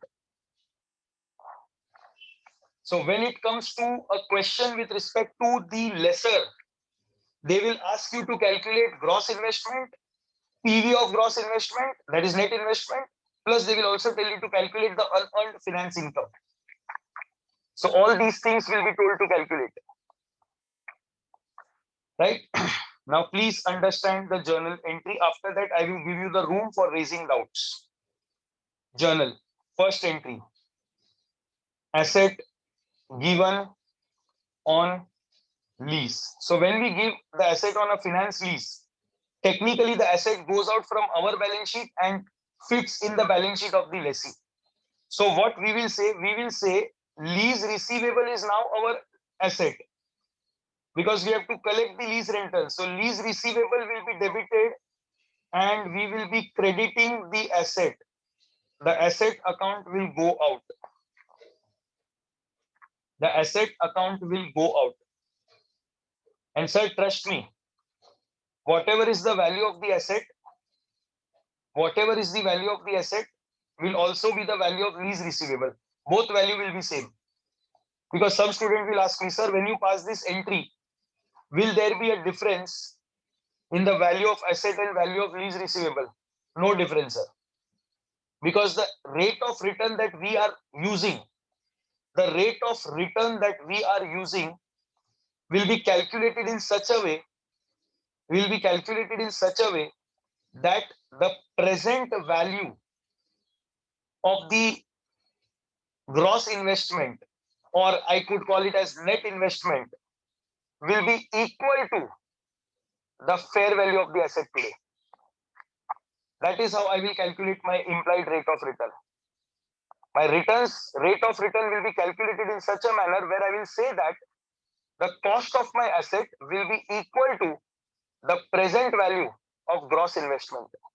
Means whatever I am going to earn from you from the future, its present value will be equal to the cost of my asset today. Then only I can say, it's a finance lease. Point number 5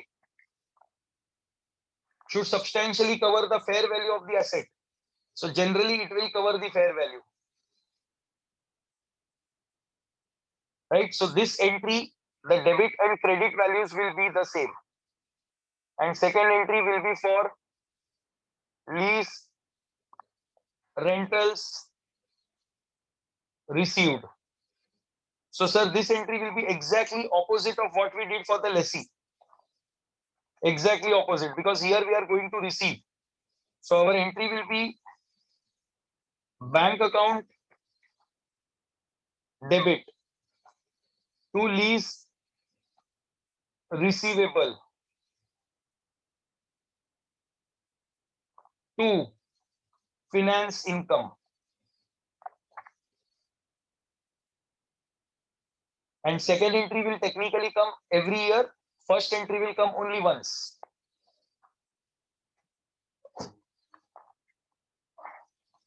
Now, anybody who wants to raise a query with accounting treatment of the lesser can ask. You can ask your doubts with respect to accounting treatment within the books of lesser.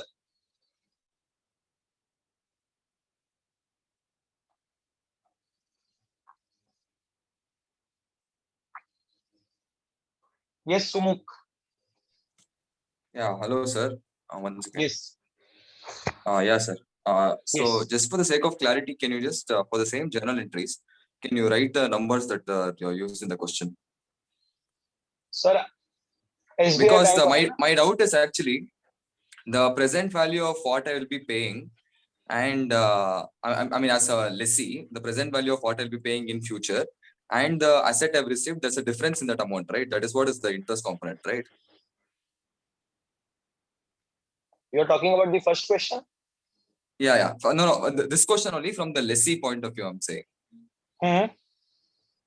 So we got that 18 lakh 55,850 number, right? That's the present value of what I'll be paying in future. With the lessee's point of view, in the first question. Yeah. Hmm. And 20 lakh is the value of the asset Hmm. that we have received. So the That is the difference fair amount value of is, the asset. yeah. Who said that difference between fair value and the present value that you calculated is the interest? Sir, fair value is different. Leave that fair value. Okay. Sir, the So difference no, I'm just between- saying in the wait, books, wait, how will I record?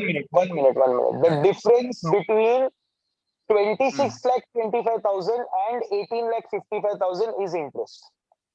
Okay, but then if I'm recording in my books, I'll record the asset received in the asset side and what Asset side is and payable on liability the side, liability side, and there'll be both will difference, be right? That's what recorded I'm at asking. 1855. Both will be recorded at Okay. 1855. So even the asset will be recorded at 18. That is what I said. Na? The leased asset as well Okay, as the okay. leased liability. Both will be recorded at the same rate. Okay, sir. Okay. Thank you, Right? sir. And total, you will make a payment of 26 lakh 25,000 over a period of 4 years. Correct. So the difference between 26 lakh and 18 lakh is your interest part, which will go to P&L. Okay. Yeah. Got it, sir. Right? Thank you. Okay.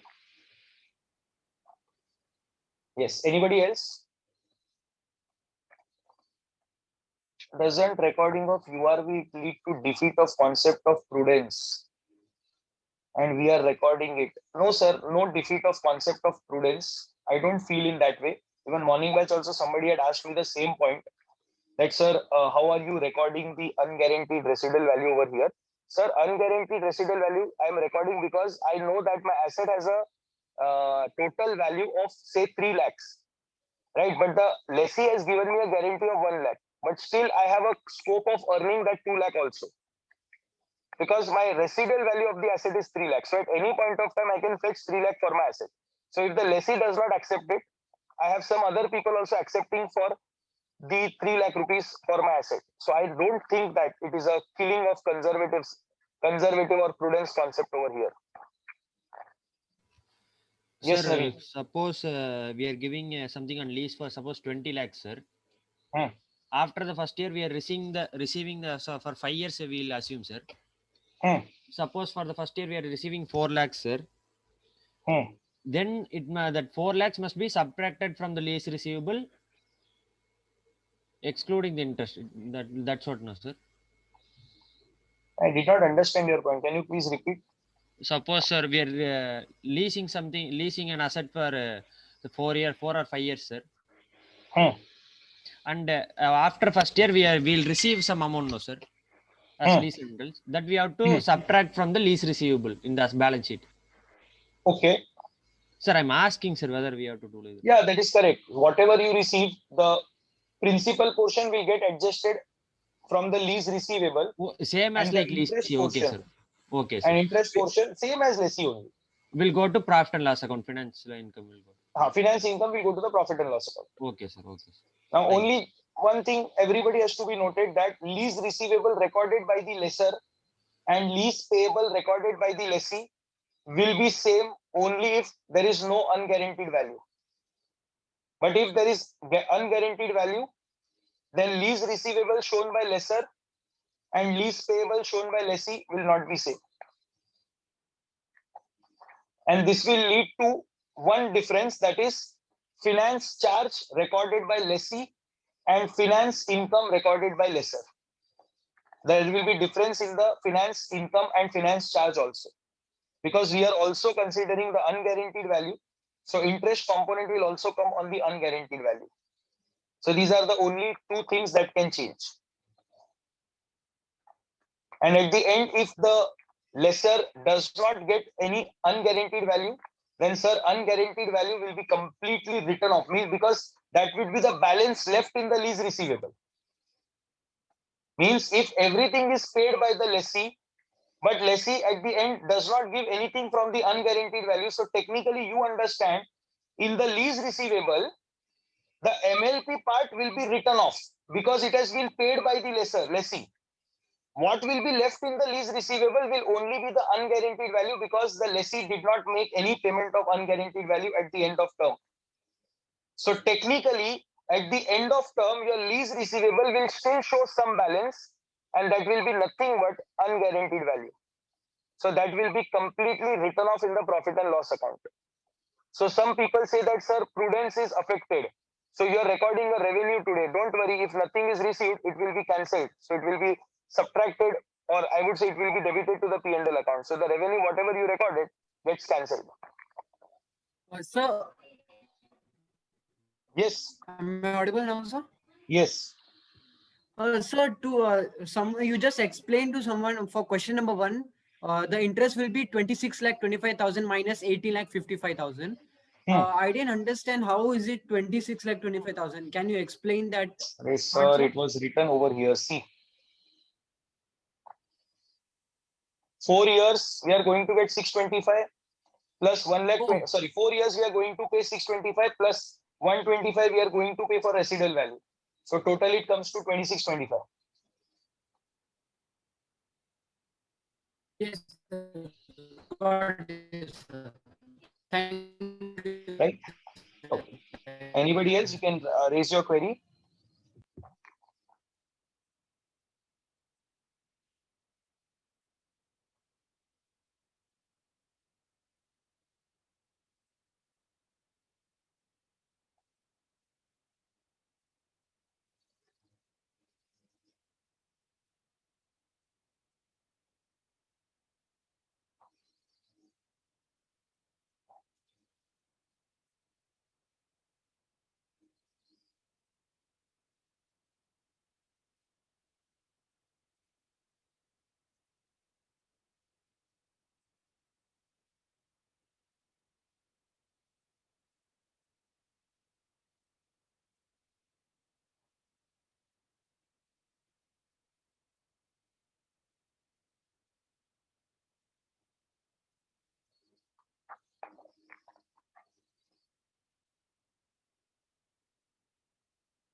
Okay. Now we will understand the last part and then go for the questions. If you remember, when I passed the first journal entry, I said that there will be no difference in the value of the asset and the value of lease receivable. Because some people might ask a question, sir, it can happen that the value of your asset is 5 lakhs, but the lease receivable can be 4,95,000 or 5,10,000. So there will be a difference. So profit or loss should arise. And I said the difference will not be there. Because I said that I will calculate such a rate of return,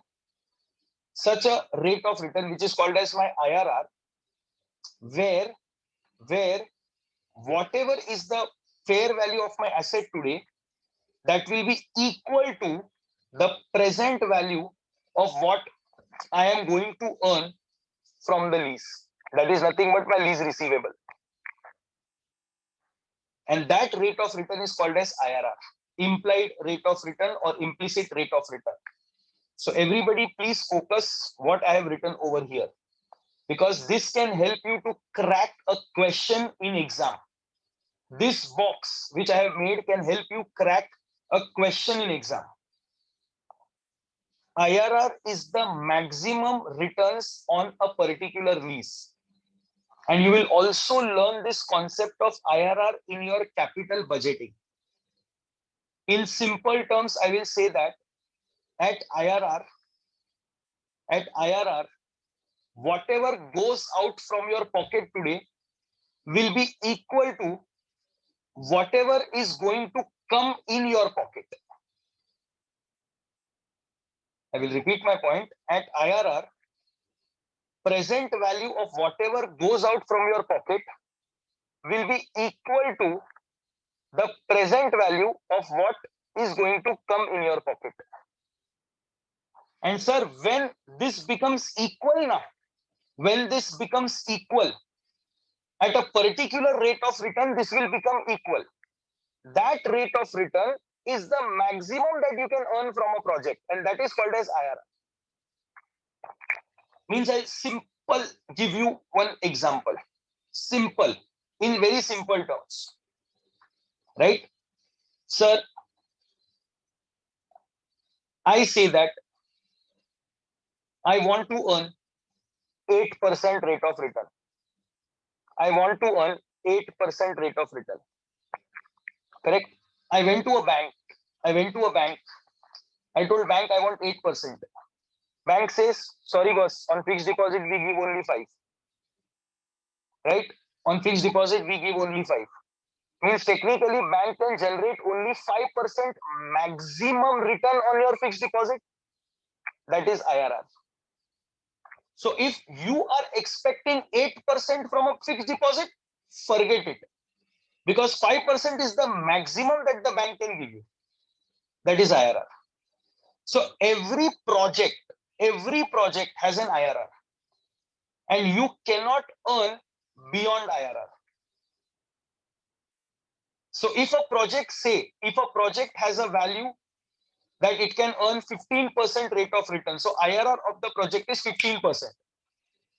But if you are expecting 18% from that project, you can never expect, because the returns or the inflows that the project will generate can serve you to the extent of 15% only.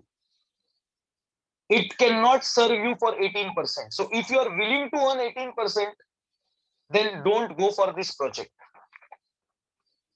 So in simple terms, I would say, when this fair value of the asset, the fair value of the asset is called as present value of outflows.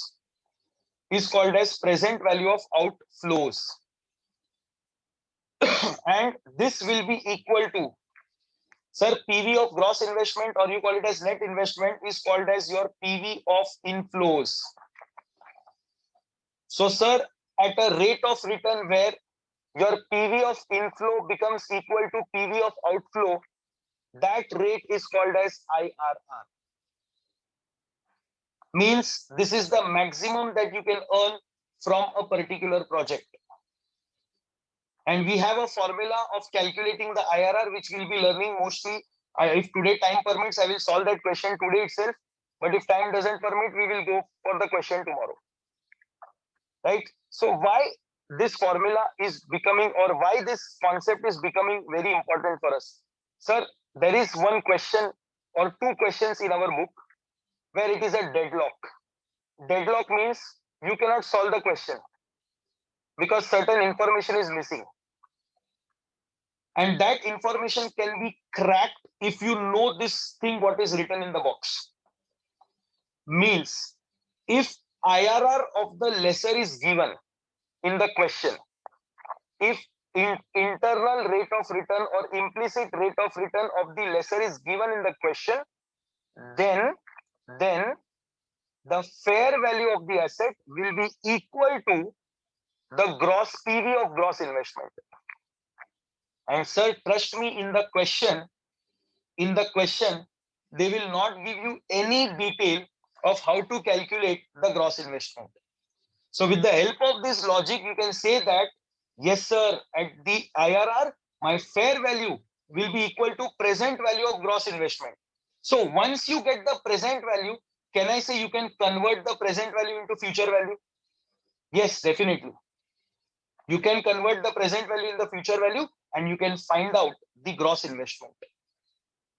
And once you get the gross investment and you also have the present value of gross investment, the difference between two is your unearned finance income. Even that will be asked in the question. So the deadlock can be solved with the help of this particular box. Right? So in simple terms, I will say IRR is the maximum earning capacity of a particular project. Beyond IRR, the project cannot generate returns. And whenever you have reached at IRR, you can simply say that your present value of outflows will be equal to present value of inflows. Right? You will learn this concept in detail in your capital budgeting topic also, in financial management. There also you will learn the same point. At IRR, both are equal. So if they are not equal means you are not at IRR. If they are not equal, then you are not IRR. I will tell you that also, so that it will help you in capital budgeting.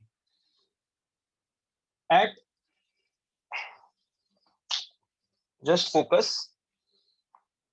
At IRR, PV of outflow is equal to PV of inflow. Correct? Correct? Now say IRR of the project is 12%. Means the project has a capacity of generating 12%. Correct? And for you are expecting only 10%. Expectation is only 10%. Then can I say your expectation is less than the IRR? Your expectation is less than the IRR. What will happen? You will get PV of inflow greater than PV of outflow. So when this situation comes now, this situation, the difference of inflow and outflow will be a positive figure. Means your inflow is 100, which is greater than for outflow 20, and the outflow 80. Difference between them is 20 rupees. So you still have the capacity of earning 20. And you are expecting only 10%. I'll do one thing, I'll not write the figures. In simple terms, I'll write because this will help you in capital budgeting.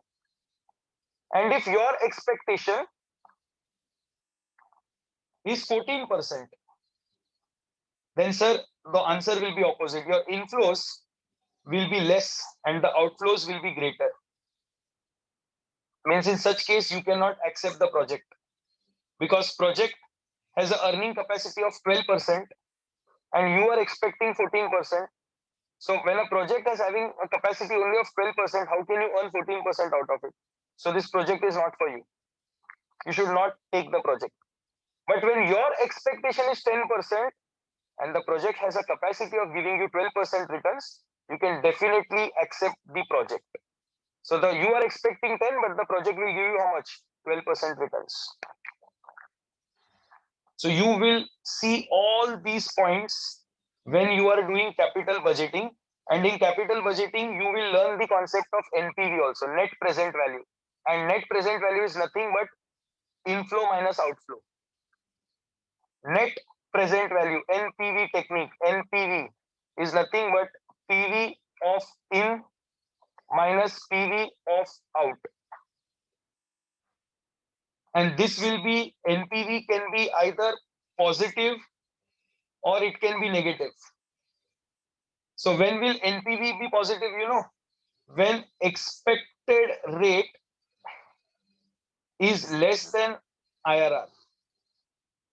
You will always get a positive NPV. And you will get a negative NPV when the expected rate is greater than IRR. Because IRR is the maximum earning capacity of a project. So if your expectation is less than IRR, you will always have a positive NPV. But when your expectation is greater than the maximum earning capacity of a project, you will always get a negative NPV. And in capital budgeting, you will learn a concept. If negative NPV, never accept the project.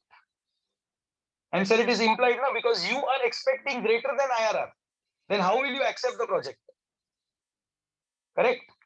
And when the NPV is positive, you will always accept the project. Why? Because your expected rate will be less than IRR. And when inflow will be becoming to outflow, means when NPV, when inflow and outflow both are same, the answer will be 0. So third option will be what? NPV is 0. So when NPV is 0 means your expected return is equal to the IRR of the project. So your expectation and the returns generated by the project will be same, means you are at IRR. And whenever you are at IRR means the NPV should be 0. NPV 0 means inflows and outflows will be equal. Right? So this is something of advanced level with respect to your capital budgeting. But in our exam for lease accounting, only one thing to be noted, that sir, when your PV of inflow is equal to PV of outflow, we are at IRR.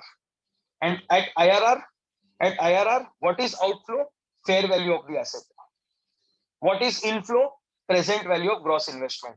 So in question, deadlock situations, they will not give you gross investment. So we have to apply our common sense. The present value of gross investment will be equal to what?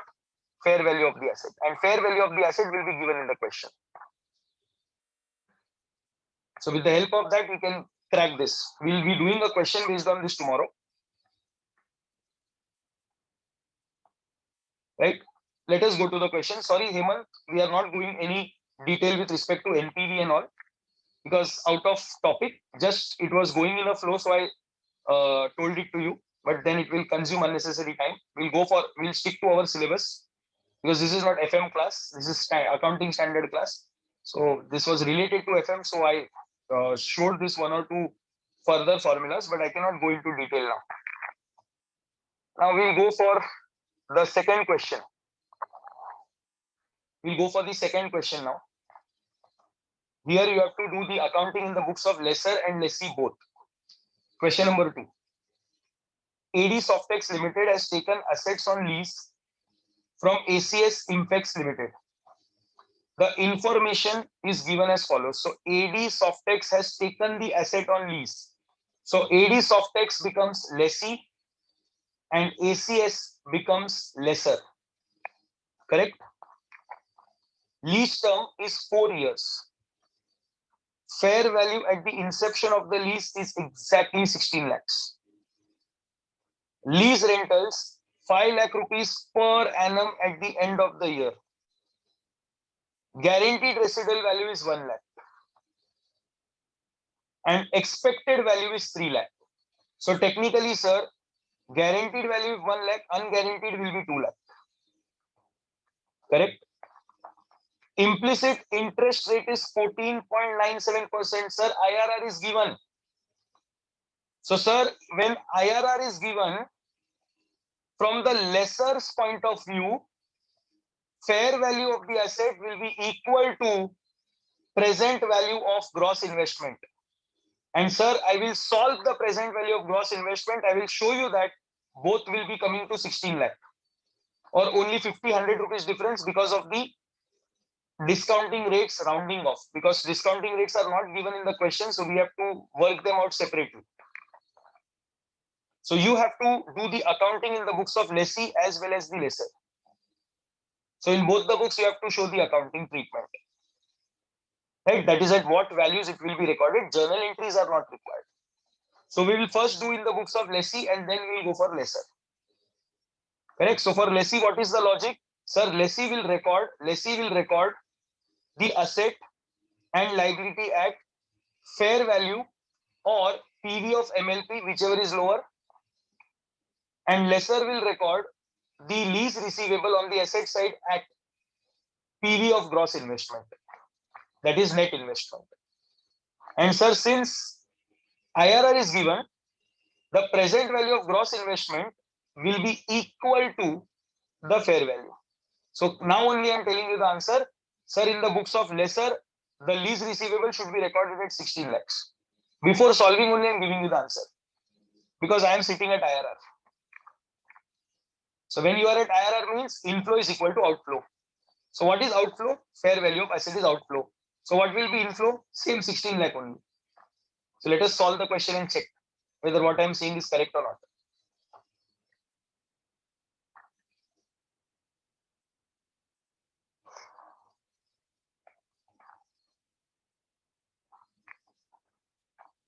Question number 2.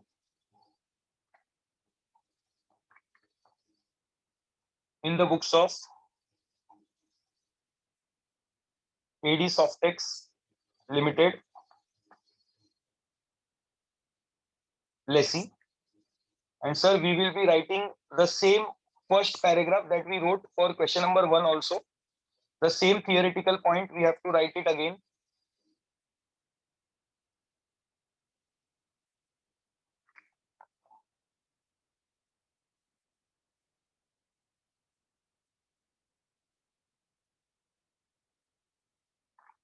The same first point.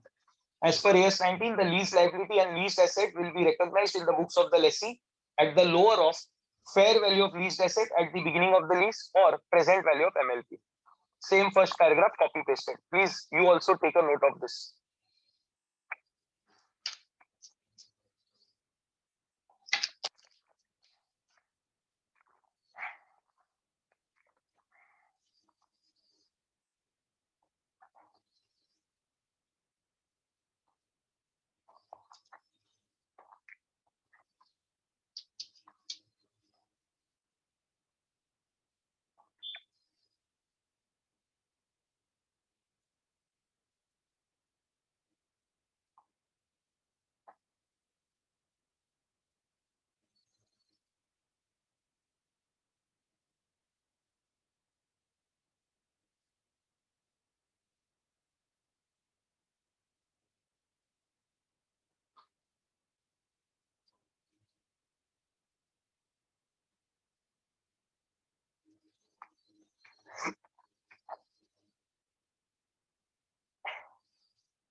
Copied the paragraph. Now, how to calculate the discounting rates? How to calculate the discounting rates? I want everybody to hold a calculator with you. We have to follow certain steps and we will get our all 4 years discounting rates. Right? So, sir, I'll also do one thing. I'll just write the calculator formula. See, I'm writing the calculator formula over here.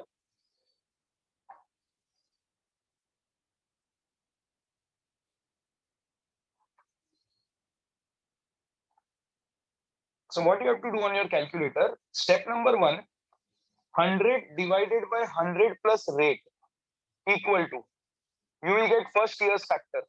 Means, do it with me, 100 divided by 100 plus rate. What is rate? 14.97. So 100 plus 14.97 will be 114.97. Right? So 100 divided by 114.97 equal to, you will be getting 0.869792 blah blah blah. We have to restrict ourselves to 4 digits. So my first year's factor will be 0.8698. Don't do anything on your calculator, just hold. Don't do anything on the calculator further. Keep the figure as it is. Don't press directly on AC. Right? Wait, because from here only the further steps will come. Now, the second step, what you will do on your calculator, press multiplication twice and then press equal to. Press multiplication twice and then press equal to. You will get the second year ka factor, which is 0.7565. Yes or no? So second year's discounting rate is 0.7565. Correct? Then what you have to do is the third step, simply press equal to on your calculator. Simply press equal to on your calculator. You get 0.6580, correct? 0.6580. So that becomes your third year ka factor, 0.6580, right? Then for fourth year, again just press equal to. Again just press equal to. You will get your fourth year factor, which is 0.5724. That's it. 4 years factors you have received. And what we'll do is we will also take the total, because sir, we will multiply with the cumulative. Achha, somebody is given an answer 2.8567. This is the total. So it is very simple to calculate, but 99.9% it will be printed in the question only, because then what happens now? Some people go with 2 decimal, some will go with 3 decimal, 4 decimal, 5 decimal. Some will round off the 4th decimal, some will not round off the 4th decimal. The answers will be different. So institute 99.9% will give this discounting rates printed only. But if they are not printed, then you have to follow the calculator method which I have shown. The calculator method is simple. First step, 100 divided by 100 plus rate equal to. Then that is first year of factor. Then into equal to second year. Then equal to third year, equal to fourth year, equal to fifth year, equal to sixth year. So n number of times you want, press equal, equal, equal, equal. I think for 8 or 9 years you get, after that you get all answers same only. Because there is some logic behind that. There is some mathematical logic now. So let us start with the question now. Fair value of asset is given at rupees 16 lakhs. PV of MLP will be nothing but PV of lease rents plus PV of guaranteed residual value. So that is further equal to, I am going to pay 5 lakhs for a period of 4 years. So cumulatively, I will multiply with 2.8567. Rather than multiplying with the individual factors and finding the individual present value per year, we will calculate the total present value of all the 4 years together. So it will reduce our work in exam. Plus, now guaranteed value is 1 lakh, correct? Guaranteed value is 1 lakh, which you are going to pay at the end of 4th year. So technically it will be multiplied by the discounting factor of the 4th year. So what is the answer for this? 14,28,350, 14,28,350 plus 57,240, and total answer is some 14,85,590. Right? So since PV of MLP is less than fair value of asset. Now I'll tell you why it has come less. Will you understand this? Why it has come less, you know? Because you have not considered URV, unguaranteed value. And when you will calculate the same thing for the lesser, it will come exactly to 16 lakhs. Because for lesser, we will consider URV. Are you understanding my point? Because see, we are at IRR. And at IRR, the fair value of the asset, think from lesser's point. From lesser's point, at IRR, fair value of the asset is equal to the present value of gross investment. And I said you that the lease liability recorded by lessee and lease receivable recorded by lessor will be different if URV is given in question. Because of URV only, this is coming different. But if in the question URV was not there, entire 3 lakh was guaranteed value only, then sir, for lessee also we would have got the answer at exactly 16 lakhs only. 16 lakh 50 rupees, 16 lakh 80 rupees. That is because of rounding off.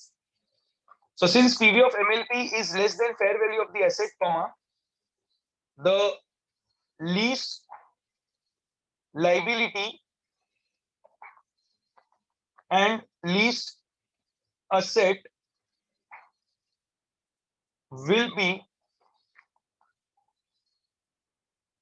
recorded at rupees 14 lakh 85,590.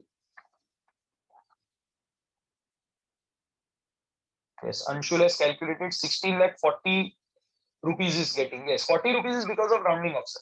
So it is equivalent to 16 lakh only. Rounding off to 16 lakh. If you consider the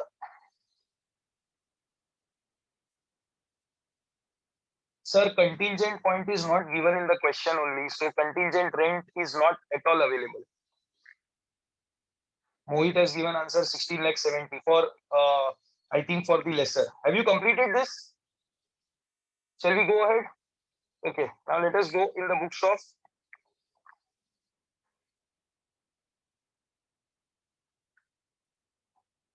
ACS Impex Limited, who is the lesser. So first we have to write the paragraph.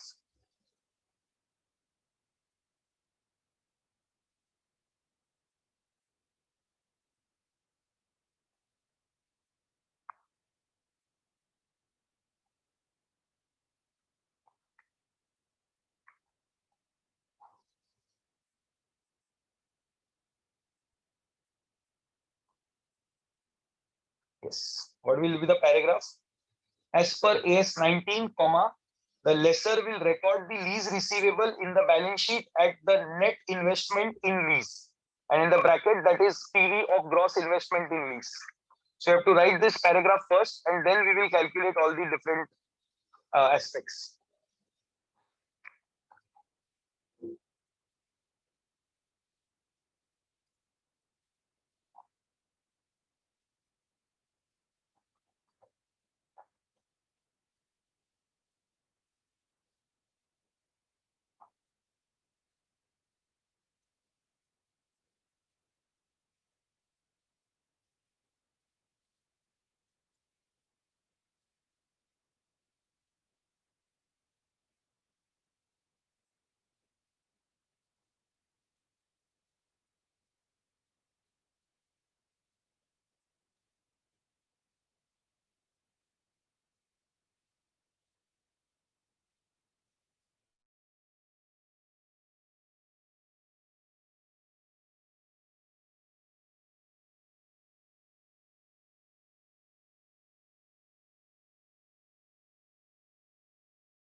Yes.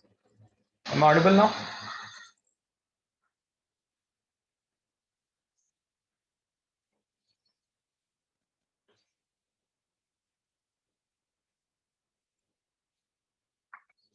Screen will start. Just a minute. So we'll just discuss the formula of gross investment. Sir, present value of gross investment is nothing but present value of MLP plus present value of URV. Now, can I say present value of MLP you have already calculated for the lessee? The same amount will only come here now, because MLP for both of them is same. What is MLP? Lease rent plus guaranteed value. So technically MLP for both lessee and lessor is same. So what amount you got 1485 590 can already put over here, and you just have to calculate the present value of URV. Right, because both are same. So we'll show this. Sir, first, if you want, just for your reference, you can crack this as PV of lease rent plus PV of GRV, only for your understanding. Don't write this in exam, only for your understanding. What is PV of MLP? Sir, PV of MLP is present value of lease rent plus the guaranteed value. So 5 lakhs multiplied by 2.8567 plus 1 lakh guaranteed value into 4th year factor 0.5724. This I will put in one bracket plus PV of URV 2 lakh unguaranteed value multiplied by 0.5724. Sir, the value of the first bracket, don't even calculate, it will be same 14,85,590 because that will come directly from the lessee, same figures, don't even waste your time in calculation. Plus 2 lakh into 0.5724, it is 1,14,480. And the total comes to 16 lakh 70 rupees, rounded off to rupees 16 lakhs. So can I say fair value and net investments are same? Because you are at IRR, sir, it has to be same. It has to come same.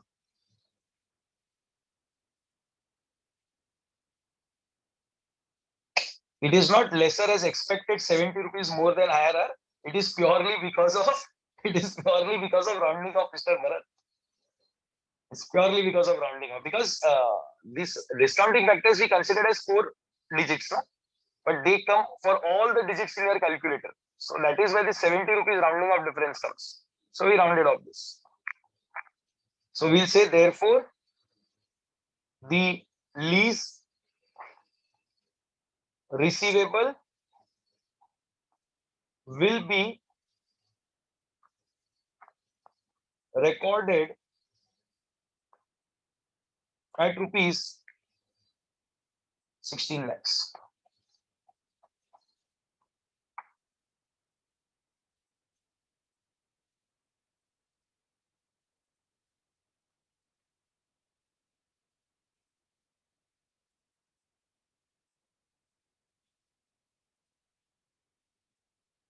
Sir, why can't we directly get 16 lakh instead of doing? Sir, you will not get marks.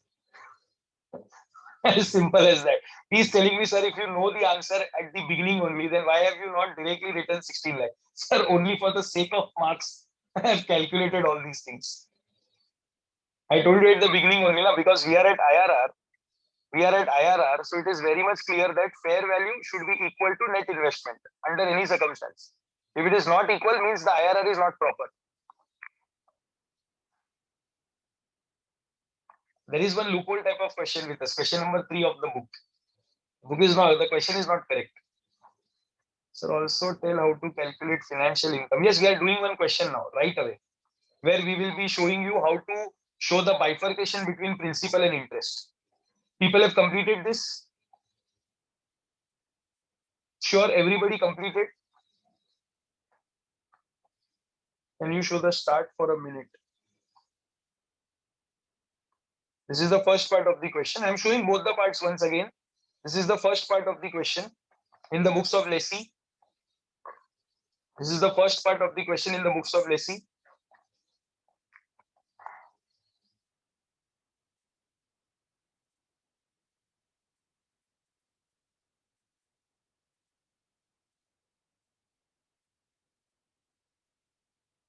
This is the second part now in the books of lessor.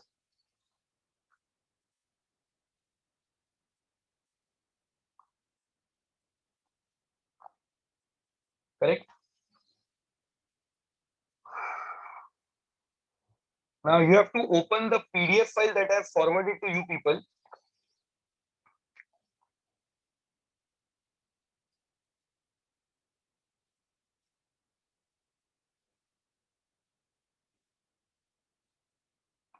And we have to solve this question now. this question will show us how the finance charge is to be calculated. That is how to show the bifurcation of principal and interest. Lessee Limited took a machine on lease from Lesser Limited, the fair value being rupees 7 lakhs. The economic life of the machine as well as the lease term is 3 years. At the end of each year, Lessee Limited pays 3 lakh rupees. So for 3 years, they are going to pay 3 lakh rupees as the lease rentals. The lessee has guaranteed a residual value of 22,000 on expiry of the lease to the lessor. However, the Lesser Limited estimates that the residual value of the machinery will only be rupees 15,000. So they are estimating that only 15,000 residual value will be enough. But these people are giving him a guarantee of 22,000. So technically, these people are giving a guarantee of 22,000 today. But at the end of the lease term, I think it can also be settled for 15 because they are expecting only 15. But guaranteed value will be considered as 22,000 only and not as 15,000. The lessor and lessee both will calculate all their calculations purely by considering what 22,000 as the guaranteed residual value. Right? So at the end of the term, it may be possible that they may agree for 15,000 only.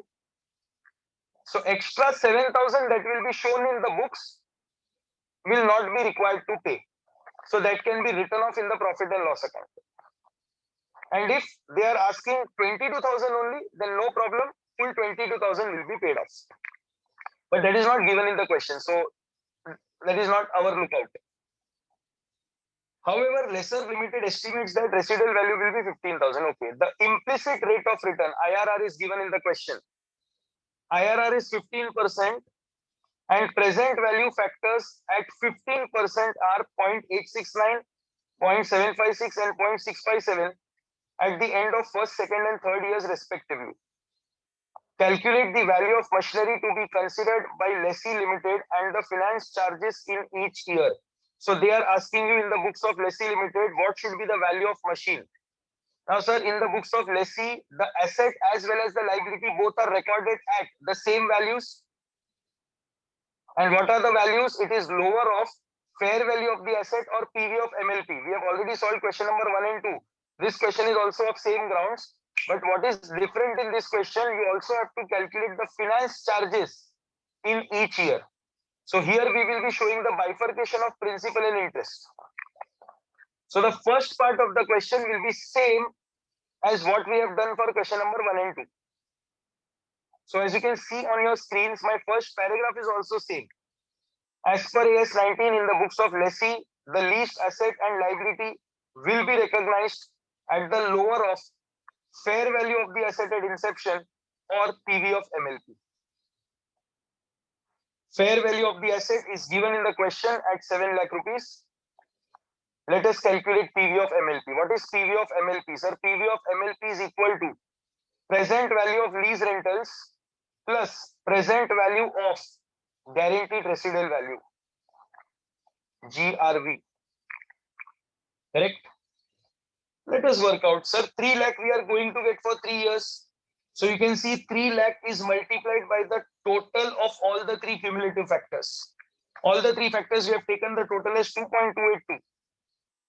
Multiplied by 3 lakh plus 22,000 guaranteed value we are going to get at the end of the third year. So multiplied by the third year's factor.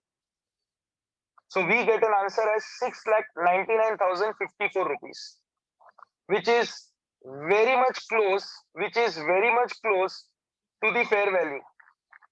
Only some 946 rupees difference is there. That is purely because of rounding off. And sir, one common sense I'll tell you. In this question, even if you calculate from lesser's point of view, you will get the same answer because unguaranteed value is not there. Right? So when unguaranteed values are not there, the lease liability shown by the lessee and lease receivable shown by the lessor will be same. Right? And one more logic. Sir, we are at IRR. we are already at IRR, means for the lesser, fair value 7 lakh will be equal to net investment. Right? So lesser, when you calculate, you will get the answer close to 7 lakhs. That is because of the point percentage. That's it. So here also you have seen it is very much close to 7 lakh. Only some 940, 950 rupees difference is there. So what our answer is, as the PV of MLP is less than fair value of the asset, it is less anyhow. It is less by 946. So it is lesser. The machine will be recorded at 6,99,054 rupees. You don't note down the solution because this is printed in the PDF and question is also there in the PDF. Right? So you have the entire solution in the PDF. And what I am going to do is, I am going to show you how the interest and principal is bifurcated.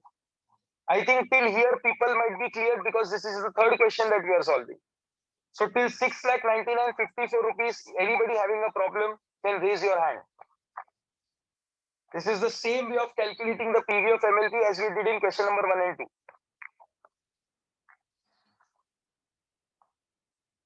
Now the most important part of the topic.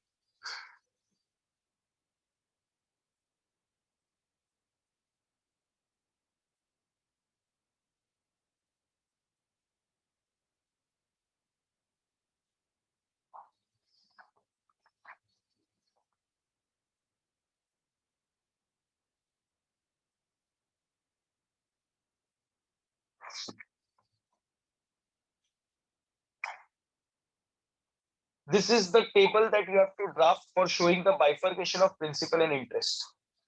Year, finance charge, total lease payment, principal adjustment, and outstanding liability. So I want everybody to please focus, don't write anything. Sir, can I say at the beginning of the first year, I have recorded the lease liability at 6,99,054 rupees. So my first column, first year beginning, my outstanding liability is 6,99,054 rupees. And can I say this 6,99,054 rupees remains outstanding for the full year? Yes or no? Because I'm going to pay the lease rental at the end of year 1. So from beginning of year 1 to end of year 1, 6,99,000 is completely outstanding. Correct? So interest will be calculated on this 6,99,054 rupees at the rate of 15%. Because 15% is IRR. So rate of interest will be calculated at 15%. So I have shown the calculation over here. Interest of first year is 6,99,054 into 15%. I get the finance charge as 1,04,858. So this is the interest charge for the first year. And payment will be total 3 lakh. That is lease rent. Now please focus. If I am making a payment of 3 lakh as rent, lease rent, and out of that 1,04,858 is the interest portion, then how much will be principal portion? So it is very simple. What is principal adjustment? Principal adjustment is payment minus interest. Pay minus interest. So minus 3 lakh. So in the principal, it is 1,95,142 that will get adjusted. Right? Or we will give column numbers. Column number 1, column number 2, column number 3. Right? So what is 4? Sir, 4 will be equal to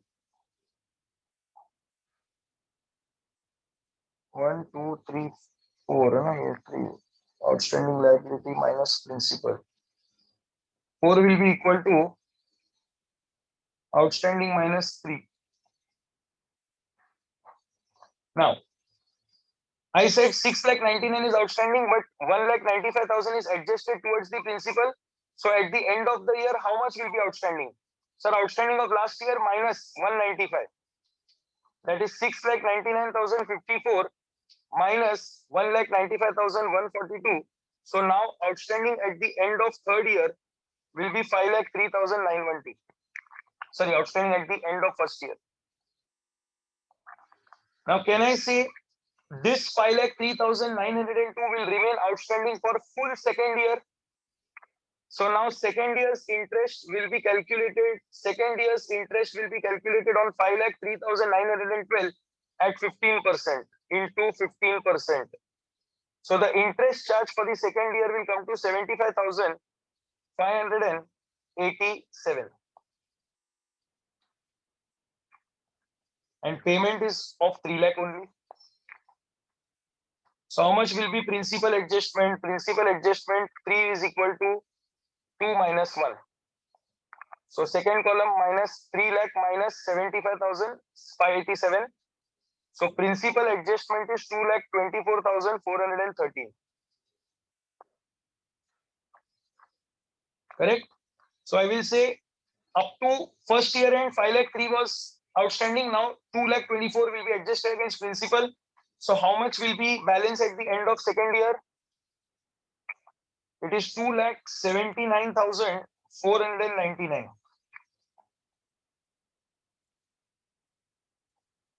Correct? Then third year, sir, on this 2,79,499, which will remain outstanding for the full third year, interest will be calculated at 15% only. Because 15% is IRR, we have to follow IRR for lessee for interest calculations. 41,925. Payment will be 3 lakh. Correct? So what is the principal charge? 2,58,075. Right? So minus 279,499. Sir, I am still getting a closing balance of 21,424. And sir, that is nothing but with respect to guaranteed residual value of 22,000. Because that amount is still payable, right? You have not paid. You have paid only 333 lakhs for 3 years. So I've even written a note. The outstanding balance at the end of third year denotes the guaranteed residual value of 22,000, which is payable. So finally, when you make the payment of the 22,000, the outstanding balance will be squared off. So this balance we are getting because the guaranteed residual value of 22,000 is still payable. And we are getting some difference of 500 rupees odd, that is purely because of the rounding offs. Right? So this 22,000 will get adjusted over here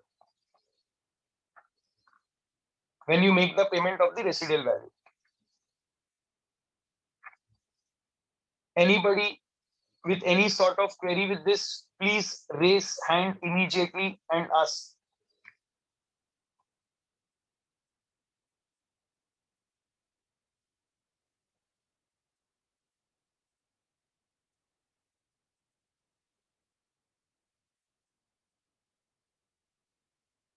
Yes, Mr. Bharat.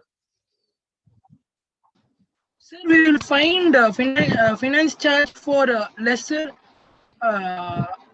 if we have any separately if we have any. Sir, I'll tell you one thing, for lesser also you will do same.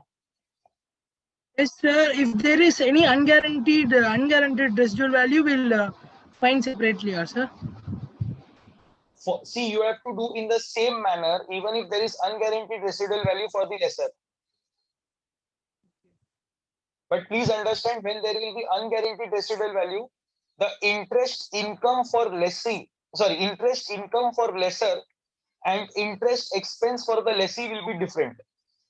And the interest will be different only because of the unguaranteed residual value part.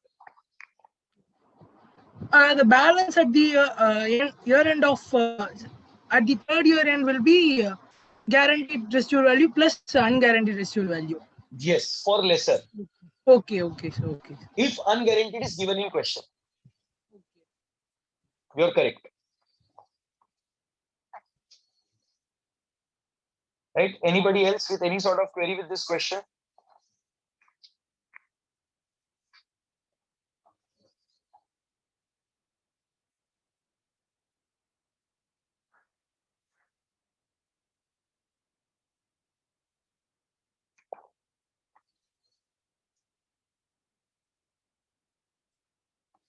Yes, Harshit.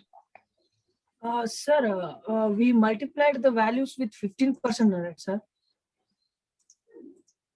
Hello? Yes, you are audible. Please speak. Yes, sir. That is implicit. That is IIR rate, no, sir? Yes. Okay, sir. In questions, there are two 15%, so I got confused, sir. Two 15% are there. Yes, sir. Implicit rate of return is 15% per annum and present value factors at 15%. Present value factor at 15% means it is the present value of that 15% given. There are no two No, sir, different 15%. No, sir. I got confused, so I just. No. That is the rates of that 15% are given. Okay, sir. Okay. Thank you. Yes, Sahil. Am I audible? Yes. Sir, actually, the entire outstanding liability is almost 69,000, 6,99,054 rupees. But if you calculate the total principal adjustment, it will come as 6,77,000 only, sir. There's difference of 22,000. There is difference of 22,000, sir, almost. Sir, that 22,000 is nothing but your your guaranteed residual value. Okay. Oh, sorry. Yeah, sir. Because that is yet to be paid, na, sir. Yeah. Sorry, sir. Correct. That is why here we are getting an outstanding liability over here. Can you see this? Yeah, got it. My account is not squared off. I'm getting a 21,400 difference. Why? Because guaranteed value is not yet received from the lessee. From the lessee. Yeah, got it, sir. I'm sorry, we are the lessee, so we have not yet paid. Once we pay that, this liability will also be settled. Yeah, okay, sir, got it. We will always get outstanding liability less than residual value. No, it will almost be at par. Here we are getting some 400-500 difference purely because of rounding off. Nothing else. So not to worry at all. These are all small differences of rounding off. Right? Anybody else would like to ask anything else?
We'll solve one last question number 4 for the day, and we'll then wind up. Right, we are now one question ahead from the morning batch, because in morning batch we had stopped the session because time had got over. But here we still have 15-20 minutes left, so I am also solving question number 4, right? Extra. And this is a question where you have to calculate the implicit rate of return on the lease. You have to calculate IRR. Right, so you'll be learning how to calculate IRR over here. Annual lease rent is 50,000 at the end of each year. Correct? Lease period is 5 years. Guaranteed residual value is rupees 25,000. And unguaranteed residual value is 15,000. Correct? They have also given you the fair value at the inception, that is beginning of lease, 2 lakh rupees.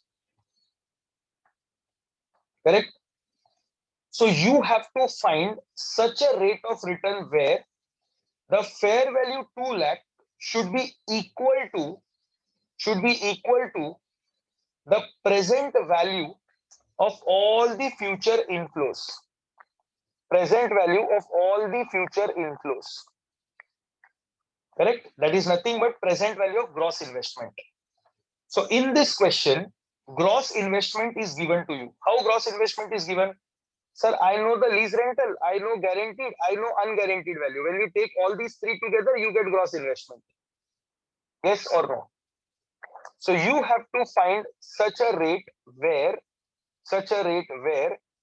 the present value of gross investment will be equal to 2 lakh. So how to do that? We are going to use the concept of interpolation over here. Means nothing, sir, cross multiplication.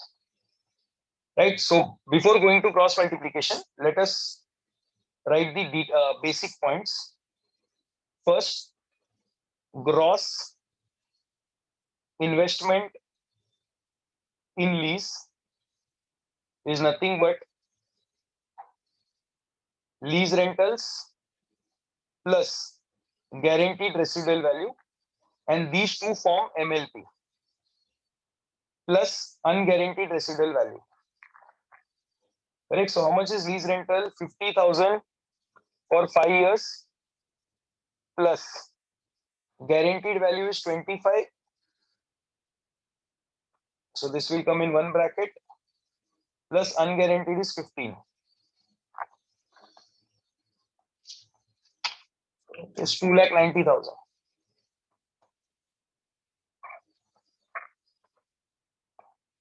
Correct? And fair value of asset is equal to rupees 2 lakhs.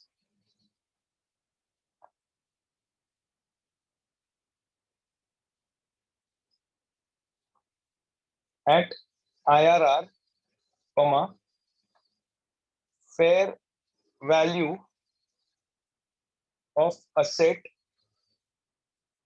should be equal to present value of gross investment.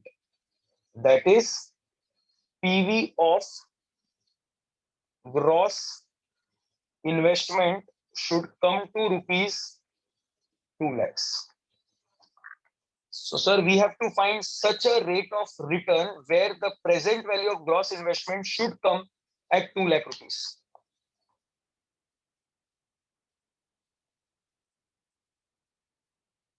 Right? So, sir, we have to use multiple discountings over here.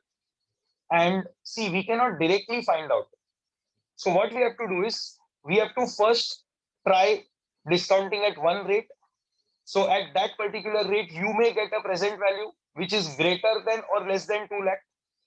Accordingly, we have to use another discounting rate, which will give you an answer greater than or less than, or greater than 2 lakh or less than 2 lakh. So between those two rates, you will find your IRR. Means PV of GI considering discounting rate, say we start with 10%. Right? We have to start with 10%. PV of gross investment considering discounting rate 10%. So, sir, what will be the factors for 10%? And this is for 5 years, na? So in the calculator, 100 divided by 110. First year is 0.9091. Second year is 0.8264. Third year is 0.7513. Fourth year is 0.6830. And fifth year is 0.6209. And the total is 3.790447.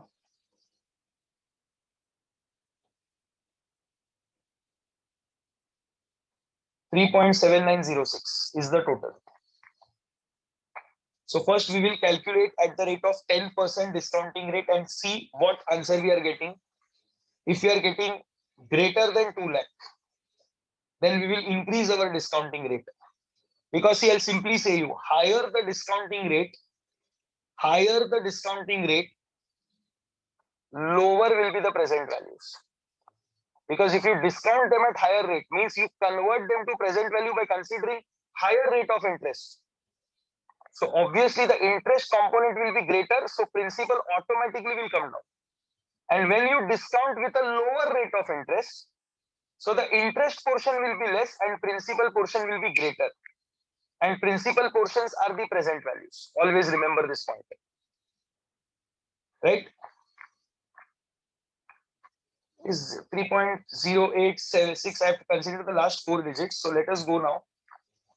PV of gross investment will be nothing but PV of MLP plus PV of URV. So MLP, sir, 50,000 per month multiplied by total accumulation 3.7906. This is for lease rent. Plus guaranteed is 25,000, 25 guaranteed residual value multiplied by 5th year factor 6209 plus unguaranteed 15,000 same at the end of 5th year, so multiply by 0.6209 because both you are going to get at the end of 5th year. So 50,000 into 3.7906, 1,89,530 plus 25,000 into 0.6209, 15,523 plus 15,000 into 0.6209, 9313.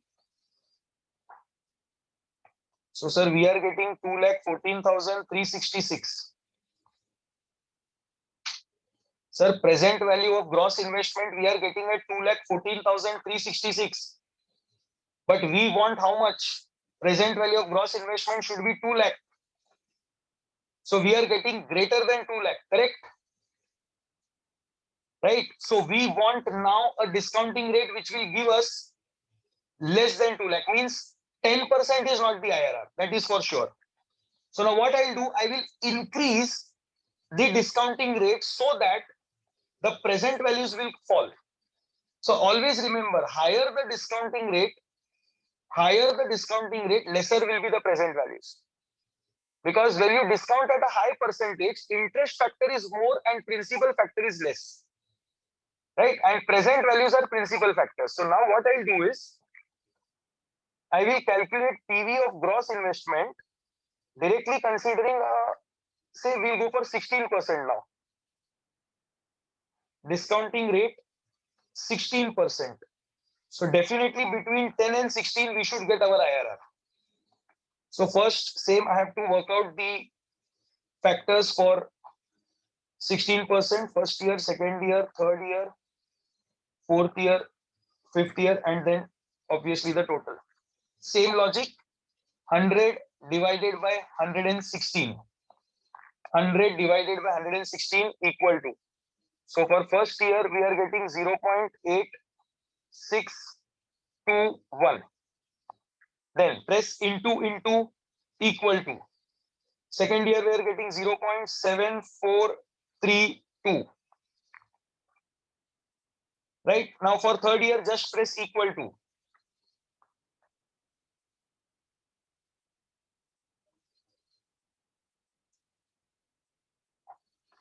For third year, just press equal to 0.6407. Again, press equal to 0.5523. Plus equal to fifth year 0.4761.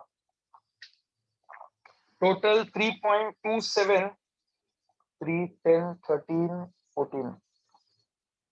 0.2744.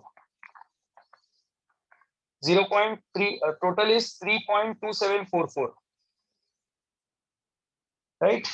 Now we will calculate PV of GI at the rate of 16%. So PV of MLP same plus PV of URV. So same calculation. So first 50,000 multiplied by cumulative factor because we are going to get this for all the 5 years.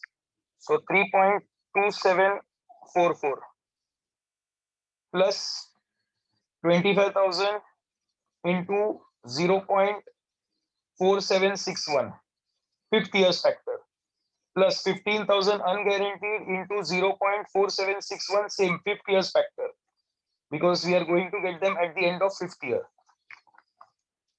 So 50,000 into 3.2744 163,720 plus 0.4761 11,903 plus 15,000 into 0.4761 7141 total 182,764. Superb. So now we are getting less than 2 lakh and we wanted this only to happen because we want one figure greater than 2 lakh and one figure less than 2 lakh. So between both we have 2 lakh, right? So now is the most important point of the question. We are showing you the concept of interpolation, and this interpolation you will also learn in capital budgeting. I want everybody to please focus, right? Everybody please focus. Calculation of IRR using interpolation technique. Sir, interpolation technique is nothing but cross multiplication technique only, sir. So don't see interpolation something as new. Now please focus, everybody, please focus. I'll zoom this part. I'll just make a simple timeline.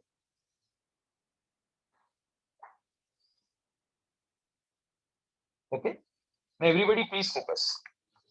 Sir, when the rate of interest is 10%, when the rate of interest is 10%, I am getting the present value as 2,14,366. 2,14,366 is the present value I am getting. Correct? And when I am discounting at 16%, I am getting the present value at 1,82,764. This is the present value. And I want to come between both of them. I want to come between both of them where I will get a present value of 2 lakhs. Yes or no? So what will I say? Sir, for a total gap of 6%, because from 10 to 16%, total gap of 6%, what is the difference in present values? That is 2,14,366 minus 182,764. Sir, there is a difference of 31,602. That is nothing but 214,366 minus 182,764. Means when the rate of return shifting from 10 to 16%, that is jumps from 6%, the gap between the present value is 31,604. Correct? 602, sorry. So I want to find that if I jump from 2,14,000 to 2 lakh, by what percentage will this difference of 14,366 come? Just use cross multiplication. So my question mark percentage will be 6 multiplied by 14,366 divided by 31,602. 6 multiplied by 14,366 divided by 31,602. Sir, I am getting 2.73%. Right? So I have to jump from 10 to 12.73% to reach 2 lakhs of present value. So therefore, my IRR will be how much? 10% plus 2.73%. So at a IRR of 12.73%, PV of inflow and PV of outflow will be common. That is, you will get a PV of gross inflow at 2 lakh exact. So what the logic is, I'll explain this again, everybody. Sir, at 10%, present value is 2,14,366. And at 16%, it is 1,82,764. So for a difference of 6%, that is from 10 to 16, for a difference of 6%, the difference of present values is 31,602. Means from 10 to 16, difference is 31,602. Sir, I don't want to go to 182. I want to reach only to 2 lakh. So from 2,14,000 to 2 lakh, what is the difference of present value? Sir, the difference of present value is 14,366. So for a difference of 14,366, what will be the percentage that we are calculating? So to jump from 2,14,000 to 2 lakh, for reducing this 14,000 of present value, 2.73% is the jump that we have to take. Means from 10% to reach here at 2 lakh, I have to jump to 12.73%. That is 10 plus 2.73. So this over here will come to 12.73%. I hope you are getting the point. So this is the concept of interpolation. And you will also learn the same concept at your capital budgeting topic. You can cross-check, sir. You have all the time in the world. Cross-check. Calculate the discounting rate at 12.73% and multiply those rentals and guaranteed and unguaranteed values by the present value factors of 12.73. You will get 2 lakh or some rounding of difference, 1,99,900 or something like that. That will be purely rounding.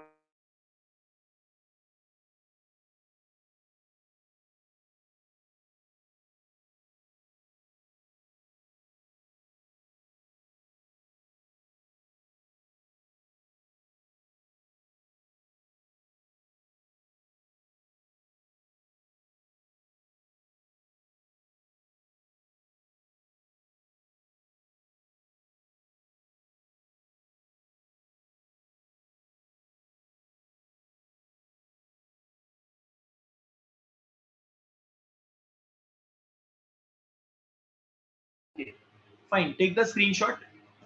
And anyhow, we are going to end the session now. Full solution in one page. Take the screenshot. My iPad has been locked out. Take a screenshot fast. This will go. Tomorrow, after completing this, mostly we will be starting with not decided yet.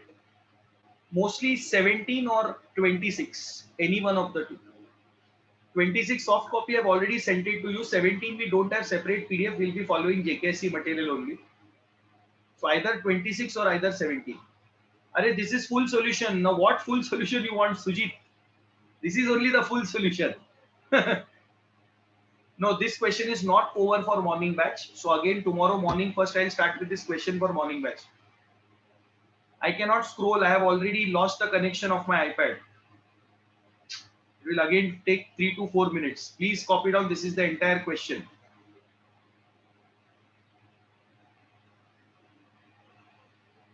Sujit, you had asked for the entire solution, full solution.